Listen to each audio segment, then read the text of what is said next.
they have a wonderful selection. And have I told you about our new takeout spot, Che Empanadas? It's right next to Sharky's. They have 20 different types of authentic Argentinian empanadas, and they are incredible, especially the breakfast ones. You gotta try it. Sounds perfect. And how awesome is it that they're so close to each other? Oh, it's perfect, all right. Give them a try. Che Empanadas, House of Hops, Salt and Lime, and Sharky's. Just a hop, skip, and a jump from each other off Raleigh Road, Glenwood, and Grove Barton. This hour of the Triangle Sports Leader is powered by Ritchie Law Firm, injury lawyers. Ritchie Law is on top of it. That one back, that one going, gone! Go to RitchieLaw.com. That's RitchieLaw.com. WCMC-FM HD1 Holly Springs. This is the Adam Gold Show on the North Carolina Sports Network. If they want me gone, if they tired of winning, they can send me on their way because that's all we've done is win. So if they tired of winning, we've won this league 8 out of the last 10 years. Is that not good? I'm just asking, is that good? I don't know if that's good or not. To win your league 8 out of 10 years, to go to the playoffs 7 out of 10 years, to be in 4 national championships, win it twice. Yeah, we a little down right now. Take your shots, but hey, listen, I mean, if Clemson's tired of winning, they send me on my way, but I'm going to go somewhere else and coach. I ain't going to the beach. Hell, I'm 55. I got a long way to go. Y'all going to have to deal with me for a while. I got a long way to go. I'm just getting going. I'm just now good enough to be a head coach.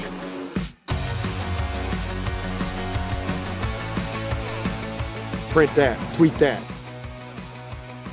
Dabo Swinney, man. It's my little addition. Bless him. Bless him. Woo! Oh, man. I like Dabo. Oh, yeah. I like Dabo. I'm not going to, nobody at Clemson. I shouldn't say that because I'm not ingrained in the, in the inner tumult of what's going on in Clemson, South Carolina. But I can't imagine there is anybody going, you know what? I think it's time to move on from Dabo Swinney. All this winning. Yeah. I'm tired of it. He's just spitting bars there. So, all good. But it hasn't gone well. This season has not gone well, and it probably isn't going to get dramatically better. They're going to win plenty of games, but I just don't know if they're good enough at quarterback, at offensive line to win enough big games to make them a factor. But we will talk about that with Chip Patterson. I'll actually address it a little bit further coming up in just a few minutes, but Chip Patterson will join us today because it is Wednesday. Mm-hmm. A point of housekeeping. Tomorrow, I will not be here physically. Okay. We are going, I'm going down to Hurricanes training camp tomorrow, so I'll be there all morning into the early afternoon. And we will be contributing back at some point to some level. I'll be contributing to the show, so it's not like I'm not going to be around. Oh, but it will be me and someone else. I have no idea who it is. I really don't. It might just be a dark room. Maybe. I've got something at home that I could put in your seat. Yeah. Get a big stuffed animal. I have them. So there you go. Just a giant stuffed animal. I know. So, training camp. The fitness testing is today. We have yet to see the groups that the Hurricanes will train in. There will be 2 groups. C1 and C2, I thought I saw them listed as. Remember when we used to have grit and grind and things like that? I don't know that we're going to have groups like that. We should, it should be like Color War. Yeah. Like, as a kid, I went to camp as a kid. I don't know how many people actually left home and went to camp. Although we did these types of things when I went to day camp as a much smaller kid. But I used to go away for 2 months during the summer. Wow. Oh, yeah. That's 2 like months. the whole summer. The entire, just about. And we would go, we went to a place near Danbury, Connecticut, the South Spectacle Lake, for anybody who is from that area. Kent, Connecticut was the actual town where the camp was. It was called Camp Kent. Mm-hmm. And at the end of the 2 months, the last week would be filled with essentially an Olympic-style competition between two teams. And it was called Color War. Okay. So you would have a color and then a nickname, and you would wear the color those color shirts against the other color shirts. And we did silly things like we had to sing, where like they would rewrite the lyrics to popular songs. It was all for points. Yeah. Story time. It seems like fun. Story time. My Story camp time with Adam. was go outside and ride your bike. So yeah, but that's what we did. Yeah. So, and I don't even know why we're talking about this now, but we just started. Oh, the color wars you were doing with the hockey. Training camp, yes. yeah. So we should do that. They should have like Team Aho versus Team Jarvis. Yeah. And they could compete for prizes and fun dip. I mean, I like it. It's Fun dip is delicious. No, it's not. Yeah, it was for me when I was a kid. I haven't had it in probably over a decade at least. Have you seen the show Shrinking? No. I need to hear from people who have watched Shrinking. Oh, okay. It's on Apple TV. Oh, that's why I haven't seen it then. It's unbelievably good. Yeah, but there's a strong candy element. In Shrinking. So anyway, I want people's thoughts on this show. I love it. Yeah. I don't do a lot of binge watching TV shows. What's the basis of this? Is this like a weight loss show? No, Shrinking. It's like psychologist. Ooh. Yeah. I would be interested. Yeah, it's amazing, great, funny, but there's a lot of really. It reminds me in some ways of season 2 of Ted Lasso, in that it's funny, and all of a sudden they hit you with like real issues, something deep. Yeah, it's a great show. So I'd love to get feedback. Yeah, on that, and I believe season 3 is going to come out pretty soon. Oh. Harrison Ford is in it. Jason Segel. It's just awesome. Okay, absolutely love big it. Names. Yeah, there you go. All right, so now we're here. So. We should start. Let's get it started. Let's get it started in here. Let's get it started. Quick promotion for tonight's Canes Corner podcast short. I went 20 minutes yesterday. I went 23 minutes in day 1. There's zero chance these are ever going to be 10 to 15 minutes like I intended. Yeah. Tonight's issue. Who is this year's, air quotes, Jackson Blake? Who is this year's Jackson Blake? We're going to talk about Hurricanes prospects and stuff going into training camp, which really begins tomorrow. So Jackson Blake, remember, emerged in some ways out of nowhere and forced his way onto the roster and into the lineup and eventually into Carolina's top 6. Love that kid. I do too. Who is this year's Jackson Blake? That'll be tonight, 10 o'clock, YouTube. So we'll see you there. And the first 2 episodes are out. We did goaltending last night, and then we dealt with the Canada World Junior Team 5, and those 5 players who are allowed back into the NHL in just less than a month. For people who are asking me questions on Twitter about that, episode 1. The answer is episode 1. Go check out Monday's episode of the Canes Corner podcast. Again, I talked about it. Real quick, because I want to start a little bit with the sport of hockey. Something called, and I talked about this last night briefly, something called bookies.com. Don't know what it is. I mean, it's a website, and I've been to it, and I've read stuff. It's all about gambling. But I had never heard of it before. They put out odds on which team would be next for Minnesota Wild superstar winger Kirill Kaprizov. Remember, we talked about this. He turned down, based on reports, Elliot Friedman, 32 Thoughts, the podcast, and in print, he turned down 8 years, $16 million a year. He turned that down from Minnesota. And what Friedman said was his understanding is that they have been given some sort of an indication that there is a team out there willing to go to 19 or 20 for Kaprizov. I have no idea if that's true. I would be blown away if the Carolina Hurricanes paid anybody $20 million a year. But bookies.com has a breakdown odds on the next team for Kirill Kaprizov. Oh. And the favorite at plus 400, your Carolina Hurricanes. Look at that. So, first of all, it's based on nothing. It's not based on inside information. It's based on, hey, the Hurricanes traded for Mikko Rantanen last year, clearly looking for a superstar. It's also a stated goal for the organization to bring in a player, a dynamic scorer of that ilk. This one's available, maybe. So it's not really based on anything tangible. But I did find it interesting, and when you put that back into the ether for people, oh, yeah, I'd trade this, Svech, Aho, chill. Close your eyes.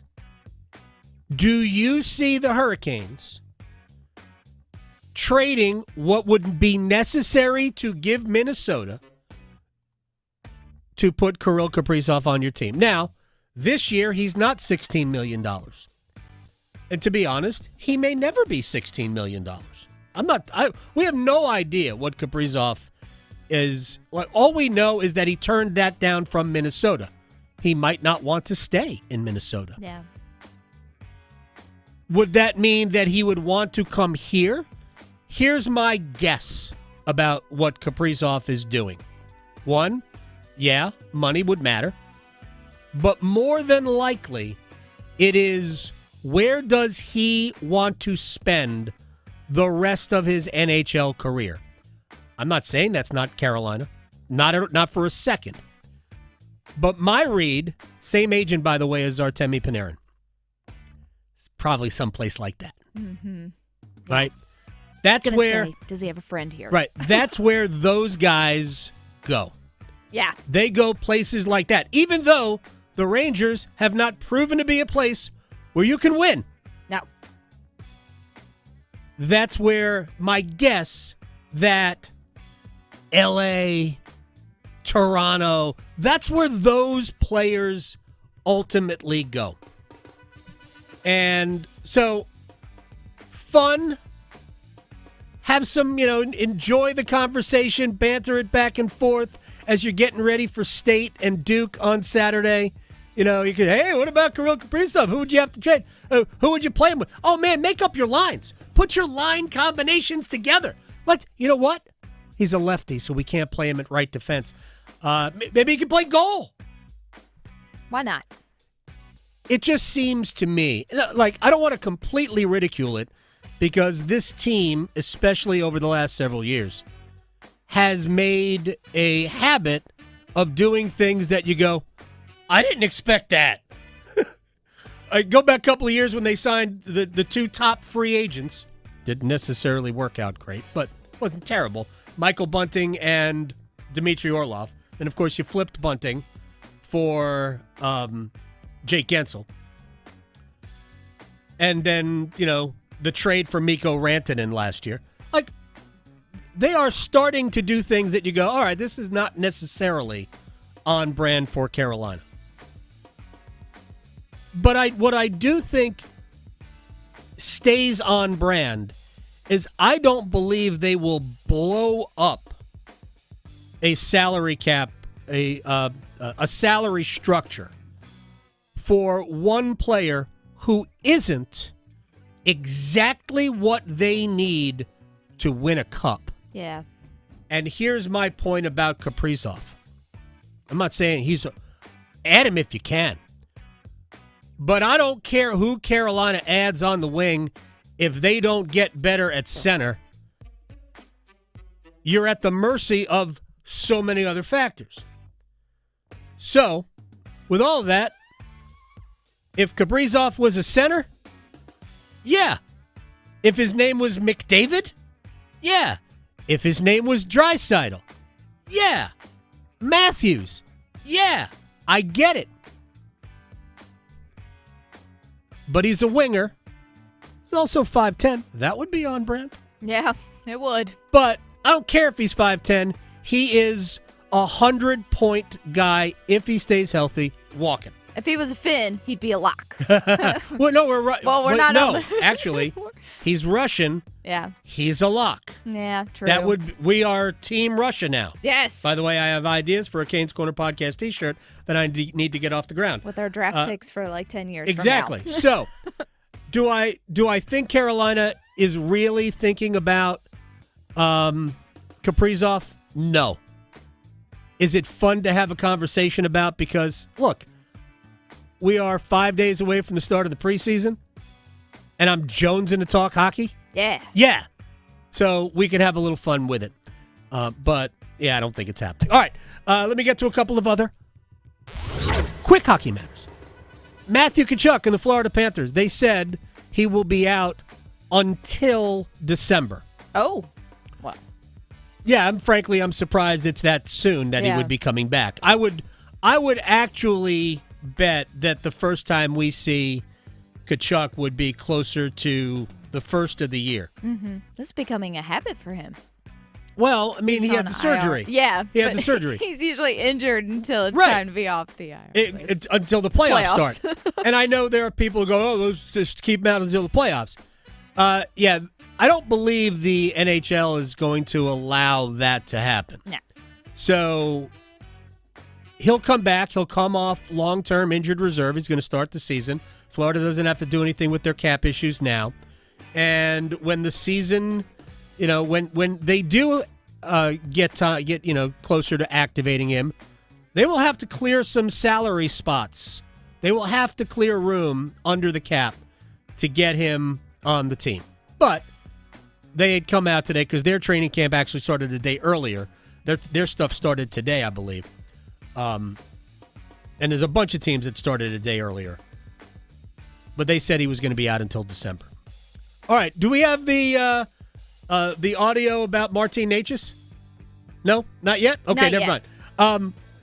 So the Colorado Avalanche are apparently wrestling with a contract for Martin Necas, who is entering the final year of his contract. Like, they talked about this last year. They traded Rantanen because they didn't think they were going to be able to sign him. He wanted this. They didn't want to give him this. As it turns out, they probably should have given him this, although maybe not. I don't know. They're going to have to pay Cale Makar next year all of the money. But Necas, going into the final year of his deal, coming off a season in which he was a point-a-game player, Necas is going to want to get paid. Here's Frank Saravalli on basically Bleacher Report. I'm fascinated by what happens with Marty Necas and the Avs because they're right back in the same situation now that they were this time last year with Mikko Rantanen. Didn't want to pay him what he was due. They ended up moving him well before the trade deadline back in January. Biggest trade in the NHL in the last 2 decades.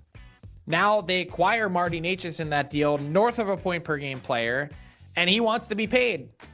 What does that number look like? How close is it to what the Rantanen deal looked like? And by the way, I'm sure they're hearing the Kaprizov news, turning down 8x16 and thinking, man, we really should have done that Mikko Rantanen deal if they weren't feeling it last spring in the playoffs. But they really should have done that deal with what was on the table then. I think you could have gotten Rantanen done at just a shade south of 8x12. Do that deal as opposed to now potentially paying Marty Necas. If he has another north of point per game season, this is just numbers. He's going to be in that $10 million a year range, which, man, you're just right back at square one. He is. Not an easy situation to be in. Marty's going to be in that $10 million a year range if he puts up a point a game this season. And he's going to play 23 minutes a night because that's what Colorado does.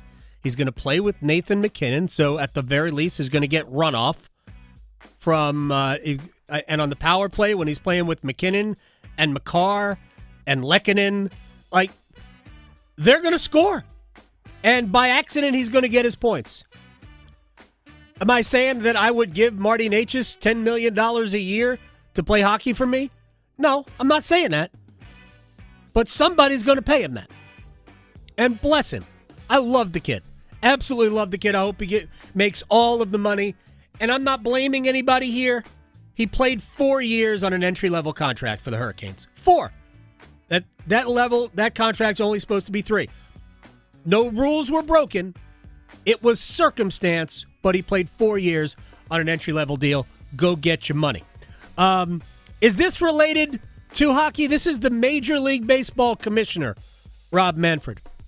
Potential thinking of when this timing on this, and obviously this is intertwined with the labor and media that we discussed. Yeah, I mean, I'd like to, when I think about the things, I'd like to there's no way we're getting 2 more teams on the field before I'm done.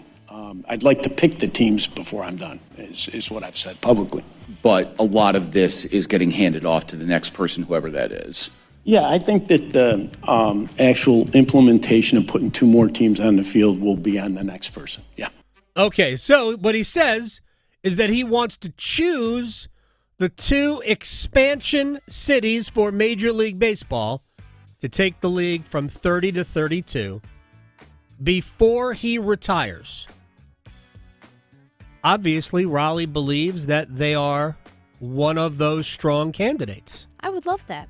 That would be tremendous. Yes. We know the owner of the Hurricanes, who is just a formality from also becoming the owner of the Portland Trail Blazers. We know that he is also interested in Major League Baseball. I've spoken to him about it. He thinks that he's not interested if there's not a salary cap. I'm not sure we're ever going to have a salary cap, so that might eliminate Tom Dundon as a potential Major League Baseball owner. Either way, we know the city is invested. We know there are groups in Raleigh who are invested. I'm not talking about financially. I'm talking about emotionally in bringing Major League Baseball to the Triangle. And we know there have been studies done that say that Raleigh can do it. I don't know. I'm not arguing one way or the other. From a personal preference, give me Major League Baseball. I want it. Do I think that logically the Triangle can handle NHL hockey, Major League Baseball, high-level women's soccer, and men's basketball and football? I'm not trying to disparage the women's game, and we can throw the women's basketball in as well, at 3 major universities, which we're talking about advertising dollars here, making everything work. Do I think we live in an area that can support all of that? I do not. But it ain't what I think. It's what Major League Baseball and any prospective owner of the North Carolina, I don't know, Colonels, made it up, would be willing to do. I've got a prototype of a baseball cap in my car. I dig it. So I'm all about Major League Baseball coming to the Triangle. I just don't know that it's happening. And I think it's pretty well documented that Nashville would seem to be the more East Coast leader when it comes to MLB. The common thought is that it would be one team in the East, Nashville, one team in the West, Salt Lake City, maybe Portland. Tom could get his team anyway, just in another city. But we'll see how it shakes out. But Rob Manfred saying, yeah, he's going to choose the teams. So maybe we just got to send him gifts. Let's bribe Rob Manfred. We do that, maybe we get a team. All right, it's a big game. We have big game energy in the Triangle this week. NC State hosting Duke. We are going to talk about this with Chip Patterson a little bit later on. Manny Diaz is Duke's head coach at a coach's show last night. What does he think about the Wolfpack? Especially defensively. They've been really hard to score on in the second half of games. But they're doing a good job. The quarterback we already discussed is the focal point. He's made a big jump. Sees the field much better. Even last year had great arm talent. in accuracy and had thrown for 300-some yards the week before we played him against Stanford. So he's doing a better job. They're running the ball better. They have really, really talented running back, super fast. And they've got a great staple of wide receivers and tight ends. So this is a really, really difficult offense to challenge, but that our guys will be up for the challenge, and that's the word we'll have to use. We have got to challenge these guys. State's offense is going to be a bear for Duke to control. All right, Manny, thoughts on what happened last week at Tulane? Yeah, I just want us to be us and be our best selves. Look, if we play as well as we can play, no one's going to play perfect, but if we can play as well as we can play and you get beat, you go across the field and you shake the guy's hand, and it is what it is. But I just know that we had a better account of ourselves than that. And that's like I said, that's our responsibility, is to get the best version of ourselves out every Saturday. It's tough to do in college football, but the great thing is we have another opportunity to do it this Saturday. Yeah, and somehow they're favored. Can't figure it out. I don't make the lines. It does seem like the wrong team is favored here. I don't think State needs to be a big favorite, but I thought that they would be, 2 or 3 point favorite. But it's the other way. When we come back, we've had these debates before. Who's really responsible for all those titles in New England? Is it Bill Belichick, North Carolina head football coach, or is it Las Vegas Raiders co-owner Tom Brady? Well, there's a book out about it right now, and we'll talk to Gary Myers, formerly of the New York Daily News, who wrote the book, Brady versus Belichick. Next. Questioning goalie interference calls since day one. The Adam Gold Show on the North Carolina Sports Network. It's time for our 12 o'clock keyword in our Sin City Skateaway. Sponsored by Park MGM Las Vegas, Atlantic Spas and Billiards, Hot Tub and Sauna Expo, Buffalo Brothers, and Newcomb & Company. This hour's word is blade. Text BLADE to 919-860-5326 for your chance to win a trip for two to Las Vegas and see Carolina play hockey against the Las Vegas Golden Knights next month. Again, this hour's word is blade. Good luck from 99.9 The Fan, the Triangle Sports Leader.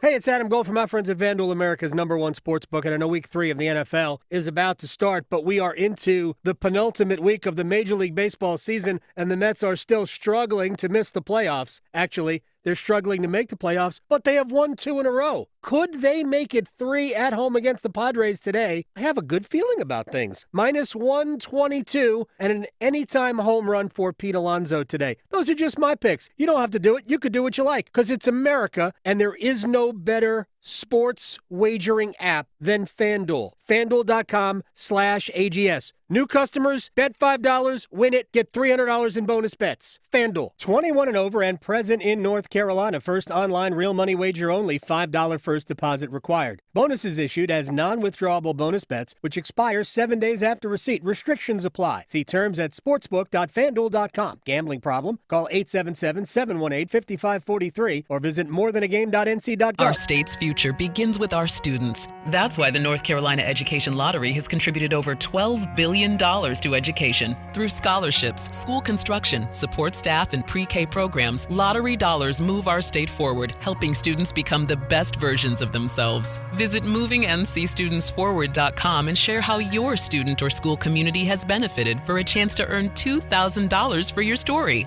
Must be 18 to play. Problem gambling helpline 877-718-5543. Hot summer days mean time on the water. Let Sound Station and Security make your time even better with our custom boat options. At Sound Station and Security, our Raleigh marine experts can help you for everything with your boat, from the perfect audio system to lights to video. We do it all custom, and we do it all from scratch. You're unique. Your boat should be too. Make sure everyone knows where the best party is this summer on the lake with Sound Station and Security. With 2 locations, downtown Smithfield and on Glenwood Avenue in Raleigh. Online at myhotsound.com. Are you trapped in a high-rate mortgage, watching your hard-earned money vanish every month? Stop. Right now at Loan Pronto, they are delivering the lowest mortgage rates in 3 years. Hey, it's Dennis Cox. Loan Pronto's rate reduction home loan program is a streamlined, low-cost way to slash your house payments by hundreds of dollars a month. Lock in a fixed rate as low as 4.99% APR and close in as little as 2 weeks. No appraisal needed in most cases. And here's the kicker. You can skip your next 2 house payments entirely. Don't wait. Rates this low won't last. Call Loan Pronto now for your free, no-obligation quote. Loan Pronto is amazing. Imagine lower payments, more money in your pocket, and a fresh start with a better mortgage. Call 919-381-1760 or visit loanpronto.com to lock in your new low rate and skip those next 2 payments. Don't let the high rates hold you back. Call 919-381-1760 or go to loanpronto.com right now. Equal housing lender, NMLS 1661781, subject to lender approval, NMLSconsumeraccess.org. Actual price will depend on product and subscription plan. Featured products are compounded drug products, which the FDA does not approve or verify for safety, effectiveness, or quality. Prescription products require an online consultation with a healthcare provider who will determine if appropriate. See website for details, restrictions, and important safety information. Want a boost in and out of the bedroom? Hims has you covered. Introducing a new 2-in-1 approach to level up your game. Tadalafil for better bedroom performance and zinc for testosterone support. Turn things all the way up and find affordable treatment options at up to 95% less than brand names at hims.com/joy. That's hims.com/joy. One Adam. Gold. One Adam. Gold. Person in front of me in line had a box of wine. Oh, yeah. I feel that person. If you are buying boxed wine on a Friday, that thing is open right now. In the car. Yeah. I don't even need it to cool down. She jammed a big straw right through the top of the box yeah. in the Went car. to the gas station to get a cup of ice. Like, they don't even care. The Adam Gold Show.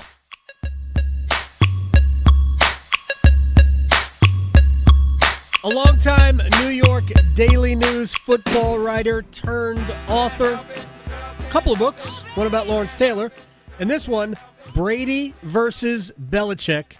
This is like the never-ending debate on all of those debate shows. Gary Myers is joining us here on the Adam Gold Show. You know, we're immersed in Belichick world now, so we all have fascination about this. I had fascination about the whole debate before this. So in many ways, though, isn't this a chicken or the egg argument? Well, I mean, I think you can say, you know, at the beginning that they really needed each other. But as it evolved, I think, you know, it became more of a Brady-dependent team. But, you know, Adam, early on, it was definitely Belichick because he drafted him. Right. And he kept him as a 4-string quarterback as a rookie. Nobody keeps 4 quarterbacks. And then when Drew Bledsoe was healthy, after he had that horrific injury against the Jets in 2001, he stuck with Brady, and they went on to win the Super Bowl. So I don't know that there would have been a Brady without Belichick or a Belichick without Brady in terms of what they accomplished in New England. I mean, I'm sure that never would have happened. They needed each other. And, you know, Belichick came first because he was hired 4 months before they drafted Brady, and Tom certainly needed him, you know, to draft him and to develop him. And then I think it became a Brady-dependent team after that. It is, well, first of all professional sports. I mean, I'm not saying coaching is overrated because it's not, but it's all about players, right? The best coaches in the world, we're watching this with Belichick now. I mean, I'm pretty confident that Bill is still a great football game planner, tactician, all of that. And I watch North Carolina, and they're terrible. I know they have 2 wins. They haven't beaten anybody. So you can do all the planning and all that stuff you want. It's still about players. With that said, how much of the way Bill used Tom early in the game, where they were more ball control, short pass, running defense, and didn't need Tom to sling it all over the place and be the greatest quarterback of all time. How much of that may be aided in Brady developing into who he was? Oh, I think it had a lot to do with it. You know, especially that first Super Bowl championship, you know, one where, you know, Tom was more of a game manager. And they had a real good running game and an excellent defense, and they won that Super Bowl against the Rams with their defense until, you know, Brady drove them down the field Well, he was partway down the field to get in position for Vinatieri's game-winning field goal. It wasn't until, his third year or so as the starter that kind of the handcuffs came off, and everybody realized this guy was really good. He's more than a system quarterback. I mean, he was making a move on Peyton Manning right at that point as the best quarterback in the league, and then surpassed him. And then people started talking about, well, is he as good as Joe Montana? Then he surpassed him to being the greatest of all time. But, early on, I mean, if there's no way they could have played offense in 2001 like they played it in 2007, because Tom wouldn't have been ready for something like that. And that's where the coaching of Belichick really had its greatest impact. Gary Myers is joining us here on the Adam Gold Show. Brady versus Belichick, the book, which dropped yesterday. I'm going to bring up Montana in a minute, but I'm curious because I know you've talked to a bunch of former players, former Patriots players. Mm-hmm. What do the players have to say about this debate? Well, players stick with players. Right. And so I think a lot of them, feel that, if you have to pick one, it's Brady. But, like Rodney Harrison got really insulted by the question. And he goes, why are you picking out two people? It was the whole team. And, he's right about that. Sure. But it is. The coach and the quarterback are the two most important elements of any team. And of those two, I think the great quarterback is more important than the great coach. A lot of the players, it's kind of funny that even though they don't work for Belichick anymore, that a lot of them were reluctant to take a stand on this because they didn't want to tick him off. But I know how they feel, and I know what their true feelings are, and I think the overriding sentiment among the team was, Bill was a tremendous coach, but they don't win anything without Brady. Yeah, well, were they afraid that Bill was going to ban them from Tar Heels practices? I don't. Probably, based on the way you're describing the Tar Heels team, it probably is a good idea to ban them from practice. They don't have to be subjected to watching that. But listen, I think for people now, is your area mainly the Tar Heels, or is it the Wolfpack? We got all of it. We have Tar Heels, Wolfpack. In terms of football, we're probably a little bit more Wolfpack than Tar Heels. But we're, in some ways, where we live here in the Triangle, we're very transient. There's a ton of people here from New York and, the Northeast and the Midwest. And so, we can talk any NFL, any day of the week. We talked Patriots a lot before Bill even thought about coming to the University of North Carolina. Because what I was going to say, Adam, is that he's going to win there. It's just a question of how much he's going to win.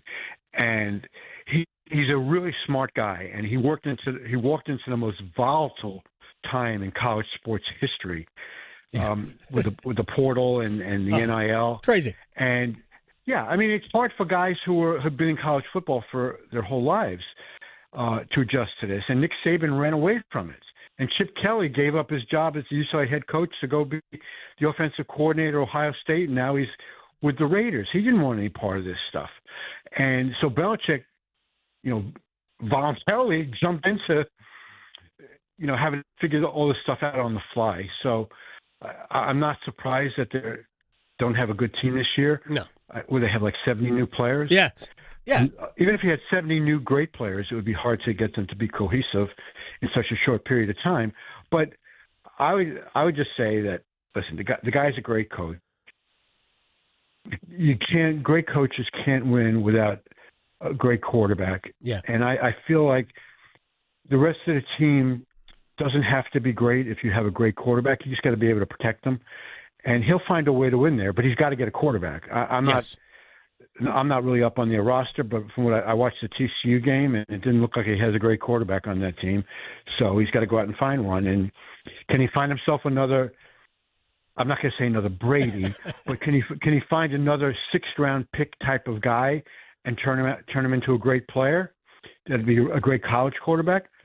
I have no doubt that he will, because he's going to have the right people around him to search.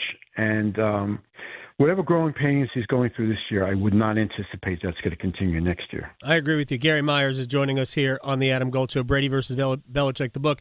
He won 10 games in the NFL with Matt Castle at quarterback. Let me ask you. Actually, he won 11. Oh, that's right. No, you know why? Because Brady got hurt in the first series of that game. And then, he left. There was no score in that game, and then Castle came in, and they won that game. So it goes on Brady's record as a victory because he was the starting quarterback, but it really belongs to Castle because Brady had nothing to do with that game. So I mentioned I was going to ask. They were 11-5, yeah. I mentioned I was going to ask you about Joe Montana, and I'm just curious, and I am not disputing. I mean, Tom Brady is the greatest, most accomplished, the greatest winner that we have ever seen at quarterback in the NFL. There's no doubt. I think we could have discussions about who played the position better, who was the best thrower of the ball, whether it's Marino or Aaron Rodgers, people like this. And we really don't want to get into that, but I am curious. Why did we never have this discussion about Bill Walsh and Joe Montana? Well, I actually think in the 80s that we probably did talk about it somewhat, but then Walsh left, and they won 3 championships, which was one less than Noel and Bradshaw won, and we never really talked about Noel and Bradshaw. I think if Bill Walsh had remained with the 49ers, believe me, he regretted walking away after the 88 season. They won the Super Bowl the next year with George Seifert, and they would have certainly won it if Walsh stayed. But I think it's this one because this whole thing lasted 20 years. Right. And they won 6 championships, made it to 9 Super Bowls, and had 2 distinct dynasties that stood the test of time. And now, because this is what we do, we love to debate sports topics, that we decided that this is the great debate. And so I decided to write a book about it. and a very smart idea on your part. Gary Myers joining us here on the Adam Gold Show. Let me ask you 2 quick questions just about normal NFL stuff right now. Sure. What are your thoughts? Because they're raging on TV about this, about I'm going to call it the brotherly shove. Phillies play that is polarizing football fans everywhere. What's your thought on that play? I'm really surprised it wasn't voted out this year. It came really close. I think it came within 2 votes of being thrown out of the league. I think this is the last year you get to see it. The fact that the Eagles' offensive linemen are now jumping before the snap and it's not getting called, enough is enough. It's not a football play. It's a rugby play. All credit to the Eagles for taking advantage of the fact that they weren't breaking any rules and perfecting this play and making it unstoppable. Right. I mean, I haven't seen it stopped yet. And nobody else seems to be able to duplicate that. It's not like you can. It's not a football play that you just kind of say, okay, this team is better than anybody else. It's everybody else got to catch,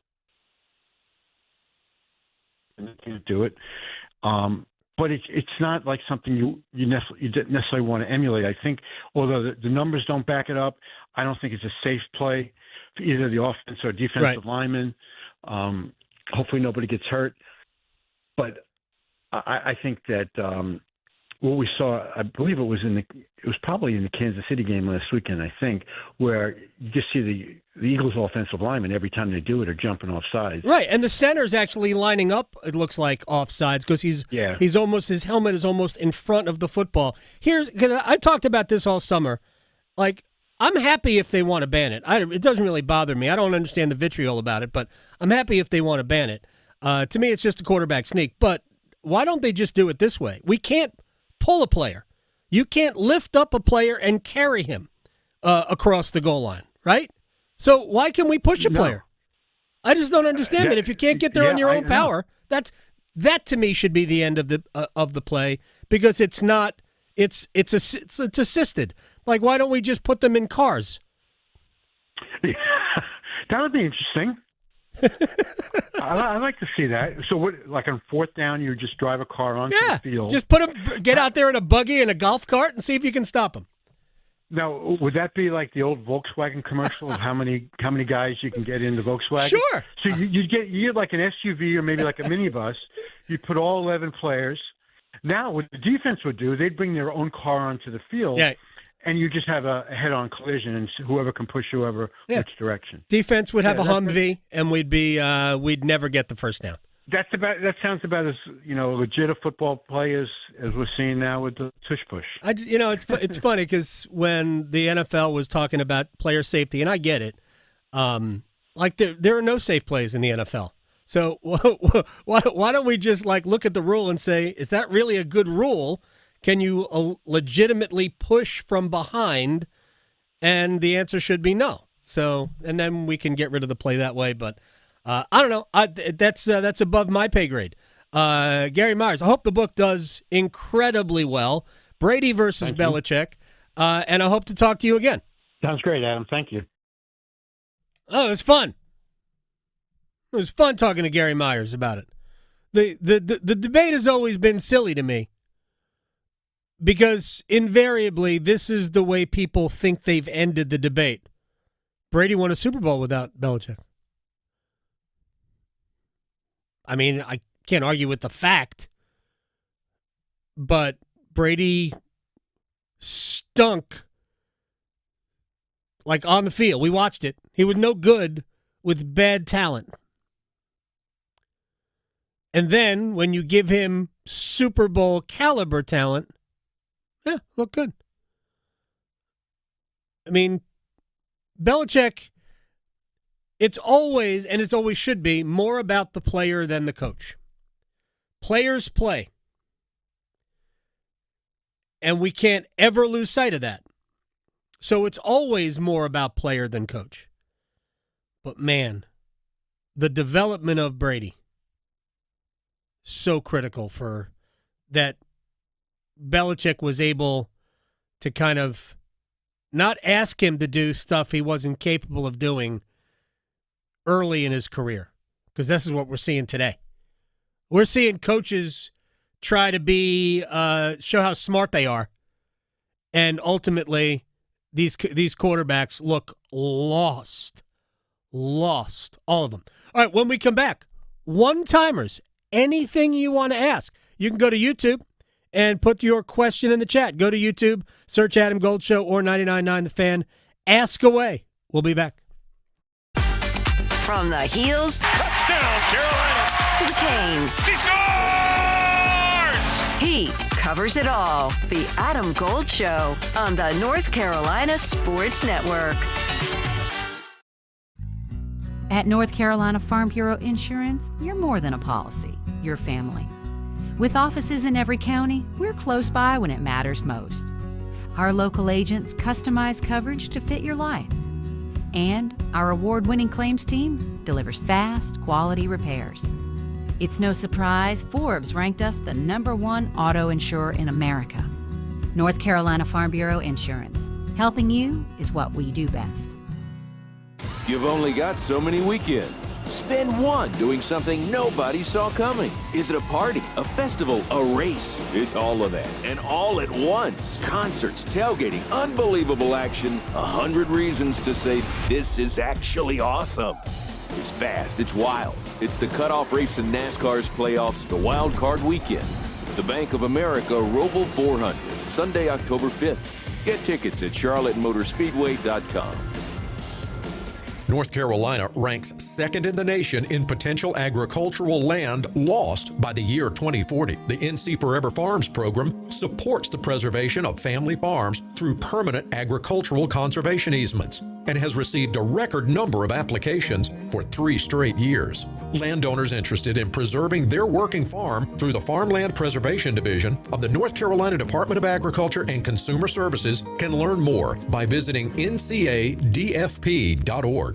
Voted best zoo in the nation, North Carolina Zoo and Botanical Gardens is centrally located in the heart of North Carolina. Bring your family to Asheboro for an affordable day trip or weekend excursion to connect with nature and make cherished memories. Discover towering giraffes, pouncing sandcats, and diving seabirds at the world's largest natural habitat zoo. Roam with rhinos on Zoofari or flutter by the exotic butterfly garden during your next visit. Explore more possibilities at nczoo.org.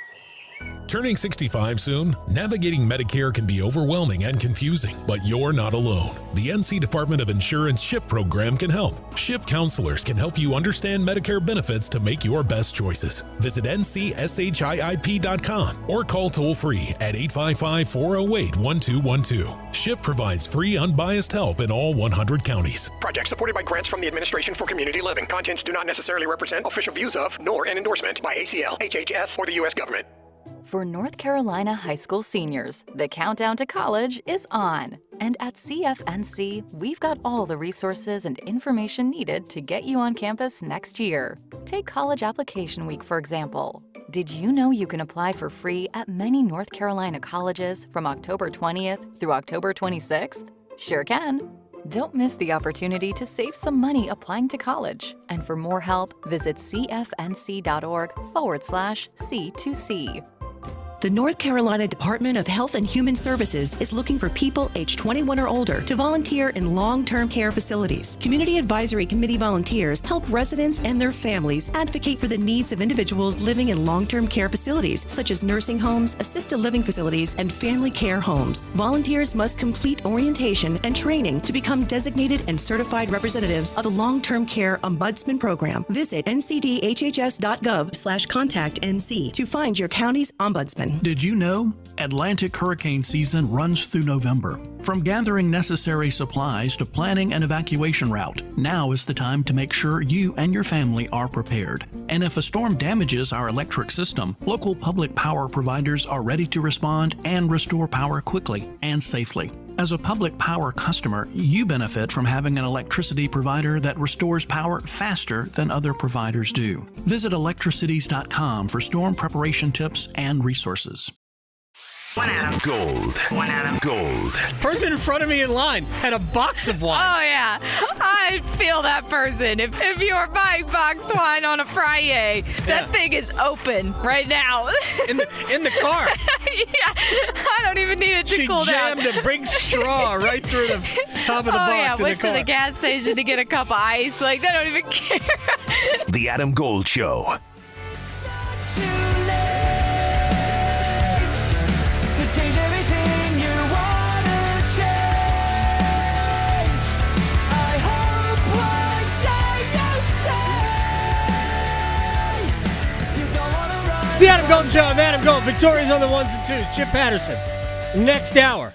And we will get into that Dabo Sweeney soundbite.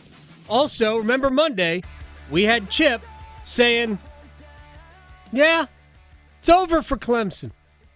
No longer a top 5 program, you're a top 20 program, and there's nothing wrong with that, which, if you're thinking about it, that's really Clemson's roots anyway, right? They weren't Florida State. They weren't Miami. They were Clemson. Little old Clemson, I believe Dabo used to call them. Anyway, we'll talk about that with Chip Patterson next hour. Right now, one-timers.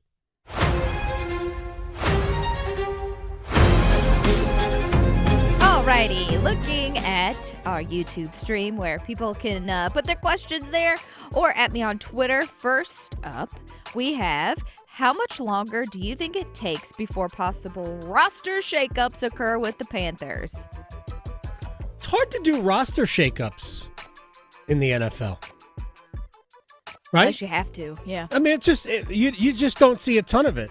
So I'm not even sure how to answer that question. So, yeah, I mean, it's weird, but I understand the question. Yeah. But you just don't see it in the NFL very often. And the Hurricanes, the Panthers, I mean, look, I think they're going to still maintain we are trying to build something sort of a position anyway. So the answer is there probably won't be a roster shakeup. Okay. Next up, we have from Melissa. If I go to Invisalign on Friday, how early do I need to get there? The night before? ? No. No. Sleeping bag? Look, I guess it is at Invisalign on Friday. I know I'm going to Lenovo Center tomorrow. I think they're at the arena tomorrow. Look, everybody's excited. Everybody wants to see. I know there are people who want to see the rookies, a lot of the younger guys. Man, I want to watch Aho, Jarvis, Stankoven, Blake, Svechnikov, Ehlers. I want to see those dudes. I want to see what they look like. I just want to watch them play. I am ready. Me too. Monday, 7 o'clock, Lenovo Center. Full coverage, pre, post, pod, all of it. Love it. Yeah. All right, let's see here. Oh, we have, is this season Piotr's last chance with the Canes? Oh, no. I don't think so. I mean, 2 more years left in the contract, so this and another one. No, I wouldn't put any absolutes on it. Look, at the very least, they have certainly a good backup. Why would you get rid of a good backup? Yeah. I think Kachetkov's a good backup. He's a backup who could give you high end for a month at base. So, no, it's all good. So it's funny. This one person brought this up.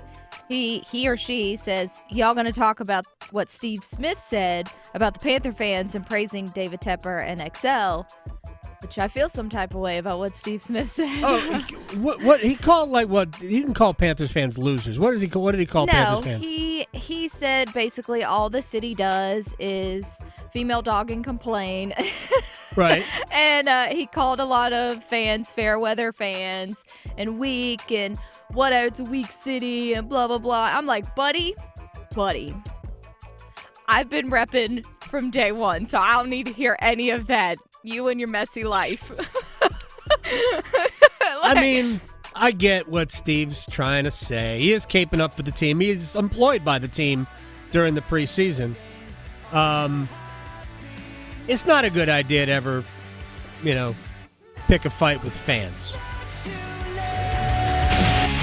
Talking sports so you don't have to pretend to know stuff.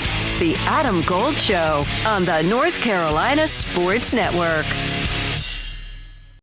99.9 The Fan, Newcomb & Company, Buffalo Brothers, and Atlantic Spas and Billiards Hot Tub and Sauna Expo want you to see hockey live in Las Vegas. It's our Sin City Skateaway. Listen to The Fan through September 19th. Keywords come your way every hour from noon to 6. Text in the keywords to enter to win a trip for 2 to Las Vegas. We'll fly you to an amazing room at the Park MGM Resort, and we'll hook you up with tickets to the Carolina-Vegas game. The Sin City Skateaway, only on 99.9 The Fan. Raleigh, get ready for Uncle Charlie's R&B Cookout Tour, featuring performances from Charlie Wilson, Babyface, Casey Haley, and El DeBarge. Live at Coastal Credit Union Music Park, Raleigh, Friday, September 19th. Get tickets now at UncleCharlie'sCookout.com. Part of the Mattress Warehouse Concert Series. It's Bo time. Fumbling the food on game day? Rookie move. But Bo can make your tailgate a winner, breakfast, lunch, or dinner. Because the Carolina Legend has everything you're craving. We're talking crispy, juicy chicken loaded with real Southern flavor, fluffy scratch-made buttermilk biscuits, and all the fixins to feed your whole crew faster than you can say touchdown. Be the MVP this season and let Bojangles do the cooking. Order your tailgate today. It's Bo time. Planning a tailgate? Then it's Bo time. Bojangles has everything you need for the perfect tailgate, no matter how many fans you're trying to feed. There's the original tailgate, the super tailgate, and for a really big crowd, the jumbo tailgate special. And if you like your chicken off the bone, choose the Supreme's tailgate special that includes 12 perfectly seasoned tenderloin fillets. So grab the tickets, get that Bojangles tailgate special, and go. It's Bo time. Every touchdown can bring you closer to a payout with DraftKings Sportsbook, an official sports betting partner of the NFL. New customers bet just $5 and get $200 in bonus bets instantly. Plus, score over $200 off NFL Sunday Ticket from YouTube and YouTube TV. Download the DraftKings Sportsbook app and use code TIMD. That's code TIMD with no spaces to get $200 in bonus bets instantly when you bet your first $5. Plus, over $200 off NFL Sunday Ticket from YouTube and YouTube TV. In partnership with DraftKings, the crown is yours. Gambling problem? Call 877-185-543 or visit morethanagame.nc.gov. 21 plus, North Carolina only. Eligibility restrictions apply. Bonus bets expire 7 days after issuance. See sportsbook.draftkings.com/promos. NFL Sunday Ticket offer for new subscribers only and auto renews until canceled. Digital games and commercial use excluded. Restrictions apply. Additional NFL Sunday Ticket terms at youtube.com/go/NFL Sunday Ticket/terms. Limited time offer. If you see a student being bullied, be supportive. Ask if they're okay and invite them to join you. You'll be an ally and you can make a friend.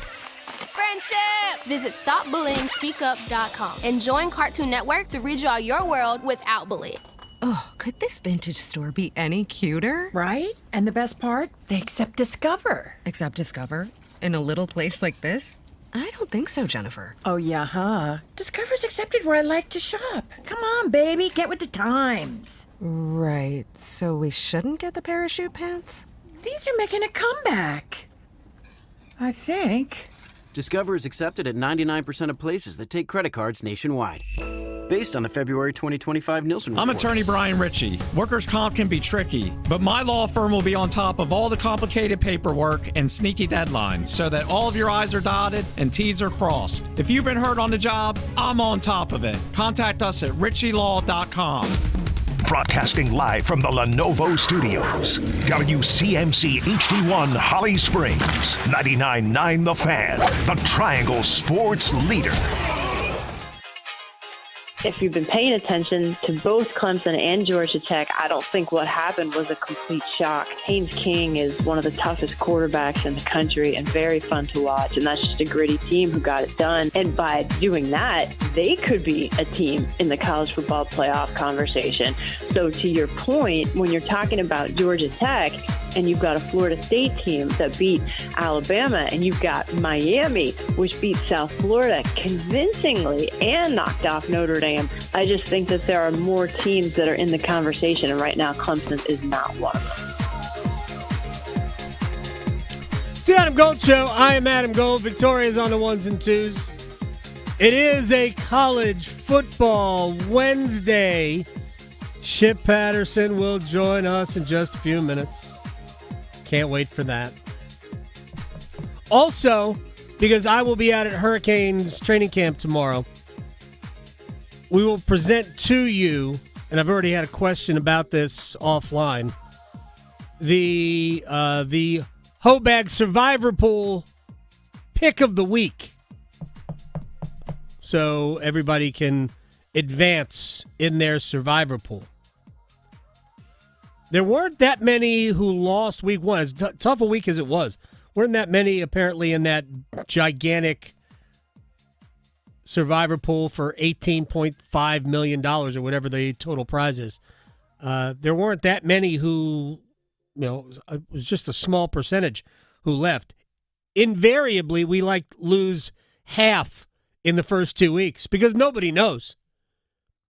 And the early weeks of any football season, pro or college, can be absolutely nutty. Heather Dinich is just talking about, from ESPN, National College Football writer, is talking about Clemson not being part of the playoff picture in her mind anymore, based on too many other teams, blah, blah, blah. I don't want to get into this, and it'll fold us into our conversation with Chip Patterson. He joins us in less than 15 minutes.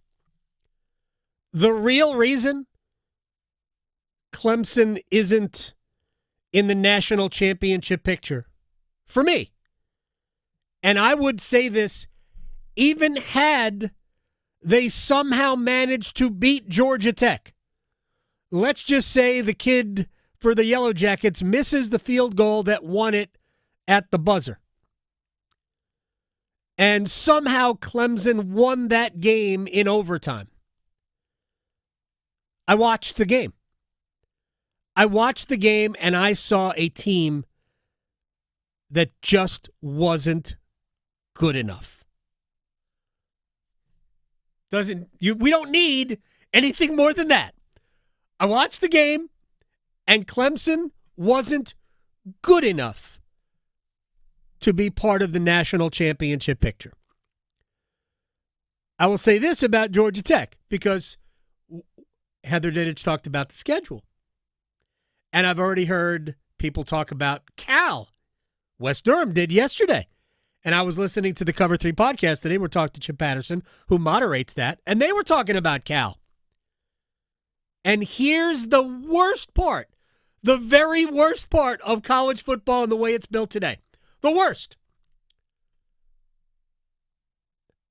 Why are we talking about teams that we know really aren't good enough, but because their schedule is conducive, they become part of it? That's the worst part of college football. And I don't think there's a second place. Anyway, we'll talk to Chip Patterson about that. All that stuff coming up in a little bit. Right now, time to run it back. We're going to start locally. Manny Diaz, the head coach at Duke. They host NC State Saturday, 4 o'clock. Blue Devils are 1-2. Got shredded by Tulane Saturday night. They're going to absolutely rue how they performed against Illinois. The mistakes they made against Illinois. Because you wonder, did they get beat twice? Because they didn't play well against Tulane. They were just a turnover machine against Illinois. But man, they did so many good things in that game. Sometimes you get beat twice. State is a slight underdog at Wallace Wade Stadium. Manny Diaz on the nature of ACC football. I just think that there's the disparity of talent is much more widespread. I think other leagues you've got a couple of monsters on top that just sort of stomp on everybody else. I think this league is way more balanced. I know we'll talk more about our opponent later in the show, but I mean even just they've been down in 2 or 3 games at halftime, and so you have to be really good at holding your nerve and winning close games at the end. And I would expect these games to be very similar starting on Saturday. We don't want balance. We don't. Balance doesn't do it. Manny, come on, man. Balance, oh, man, we had a bunch of 10-2 teams. You show me a league with a bunch of 10-2 teams, and I'll show you a league that gets one team into the college football playoff. So, if you're rooting for good things for the Atlantic Coast Conference, as I do, I want to see Georgia Tech keep winning. I want to see Cal keep winning. But ultimately, you want Miami to keep winning. And you want Florida State's only loss to be on October 4th against Miami. You need great. You need great records. Again, I'll forecast some of the stuff we're going to talk with Chip about. How's that non-conference schedule working out for you, ACC? How is it? Yeah, exactly. When you could be like Indiana's 3-0, having played 3 really good high school teams. Penn State's 3-0, same deal. I'm not saying they wouldn't be 3-0 playing a better schedule, but in front of us, this is what we got. Only the ACC does these stupid things. And there we go. Comes back to bite them. All right, because you need to hear it. Dabo Swinney, yesterday, press conference, Clemson, South Carolina, apparently feeling a little warm around the collar based on being 1-2. If they want me gone, if they tired of winning, they can send me on their way because that's all we've done is win. So if they tired of winning, we've won this league 8 out of the last 10 years. Is that not good? I'm just asking. Is that good? I don't know if that's good or not.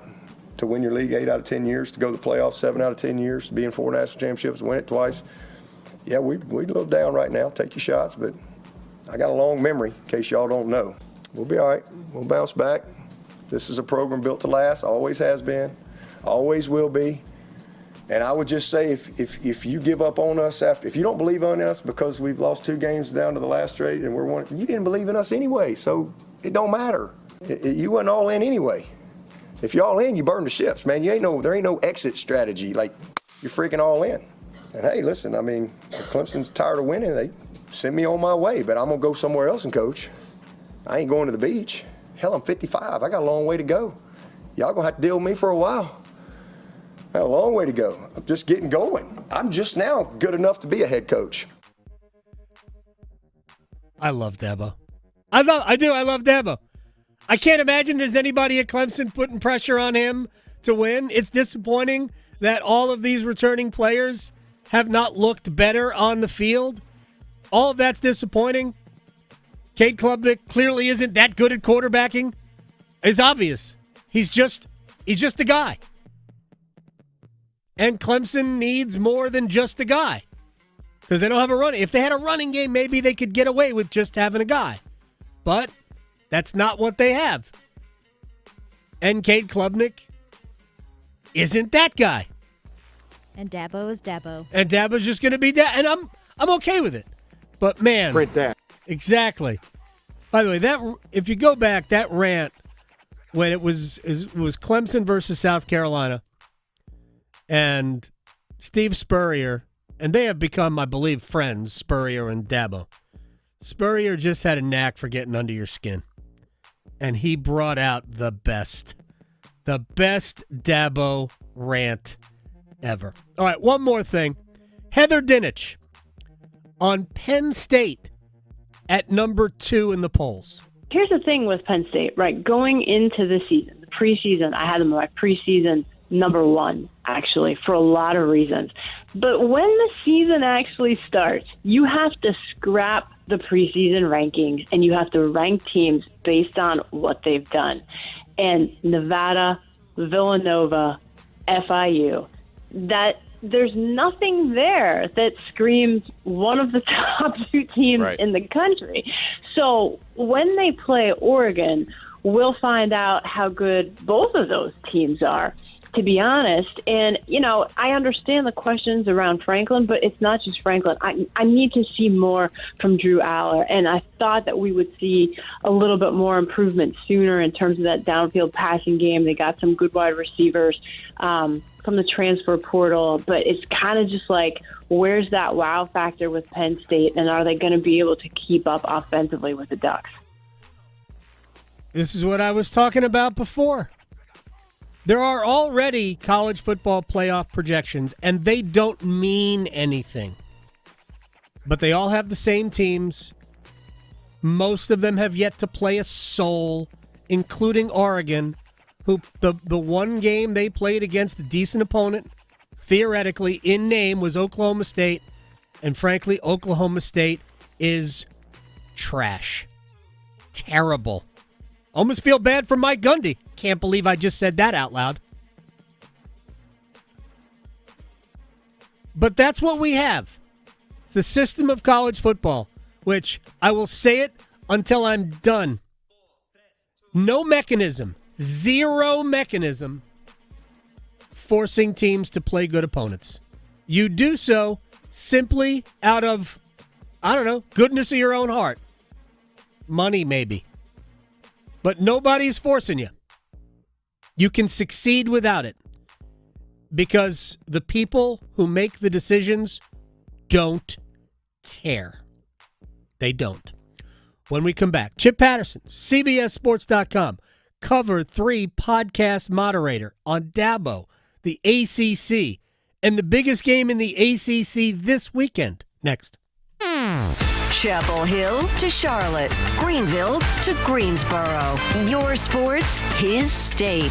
The Adam Gold Show on the North Carolina Sports Network. It's time for our 1 o'clock keyword in our Sin City Skateaway. Sponsored by Park MGM Las Vegas, Atlantic Spas and Billiards, Hot Tub and Sauna Expo, Buffalo Brothers, and Newcomb & Company. This hour's word is speed. Text SPEED to 919-860-5326 for your chance to win a trip for two to Las Vegas and see Carolina play hockey against the Las Vegas Golden Knights next month. Again, this hour's word is speed. Good luck from 99.9 The Fan, the Triangle Sports Leader.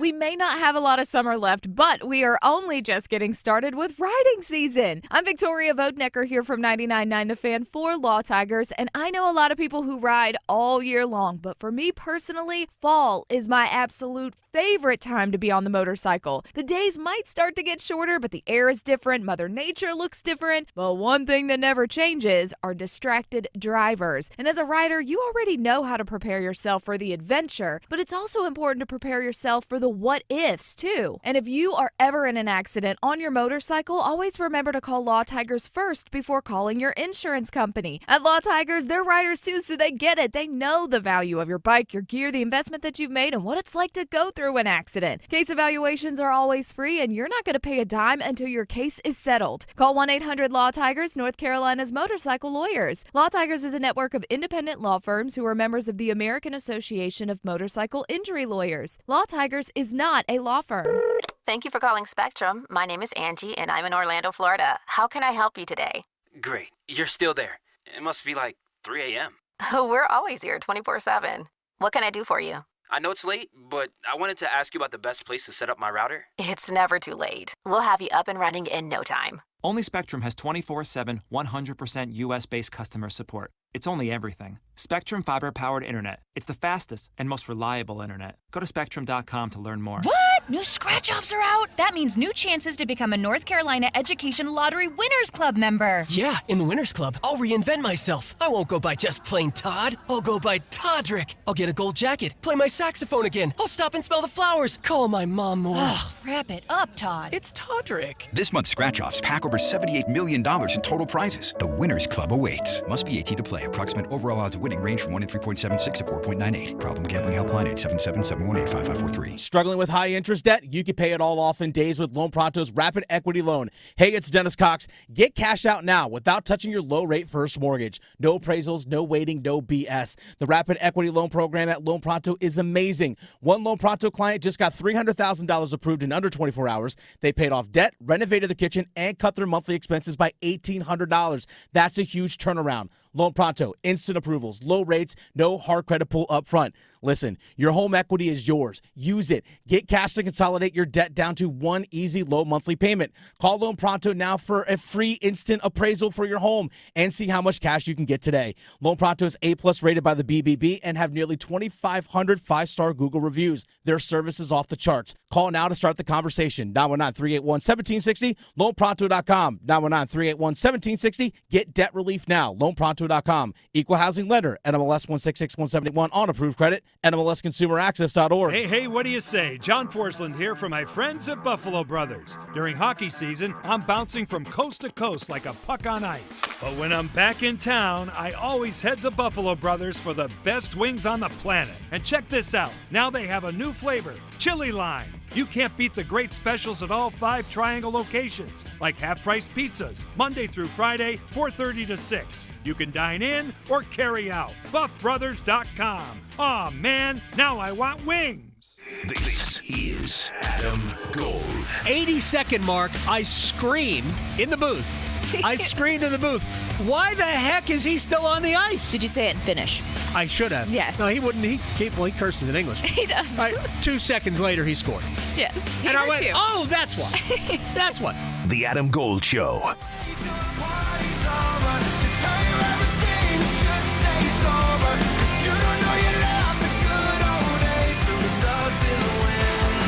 It's the Adam Gold Show and Adam Gold. Victoria's on the ones and twos.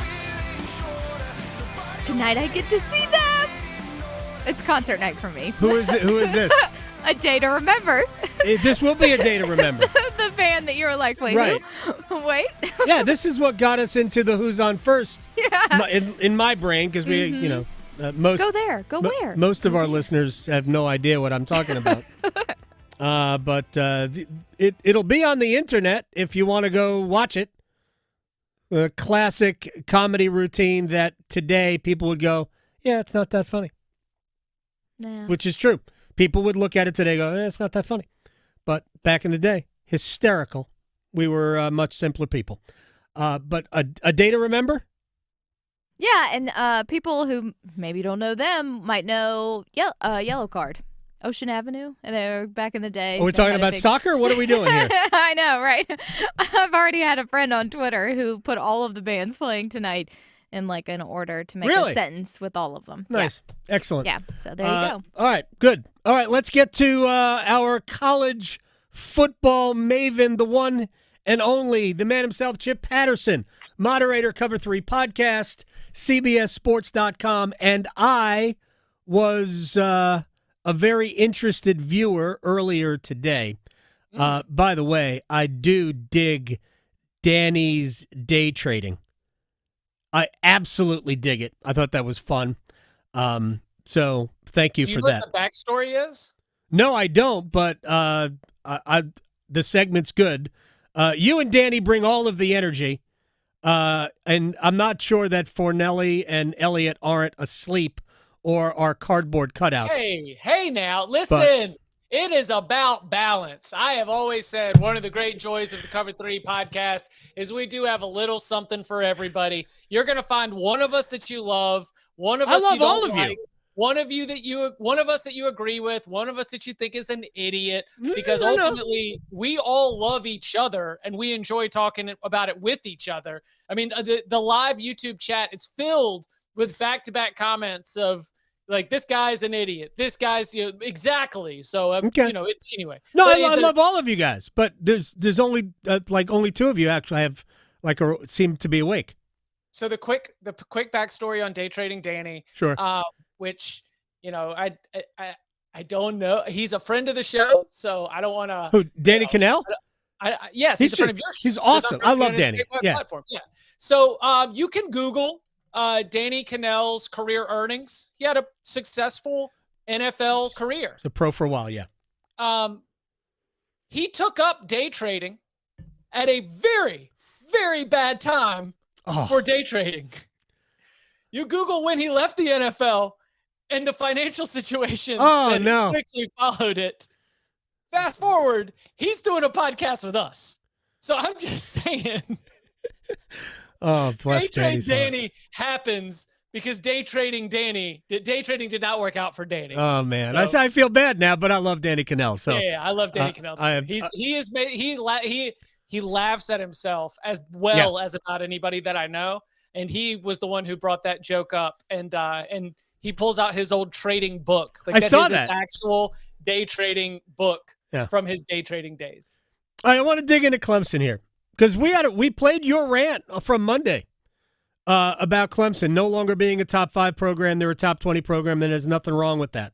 Nothing wrong with that. Yeah, I mean, look, we have the biggest game in the ACC this weekend is likely NC State at Duke. Although there's other, maybe Clemson's playing the biggest game at Syracuse for the league. Clemson needs to get a win. Miami losing to Florida would be horrendous for the league. And while we think Florida is a total dumpster fire, they still have pros on that team. Yeah, that's the thing.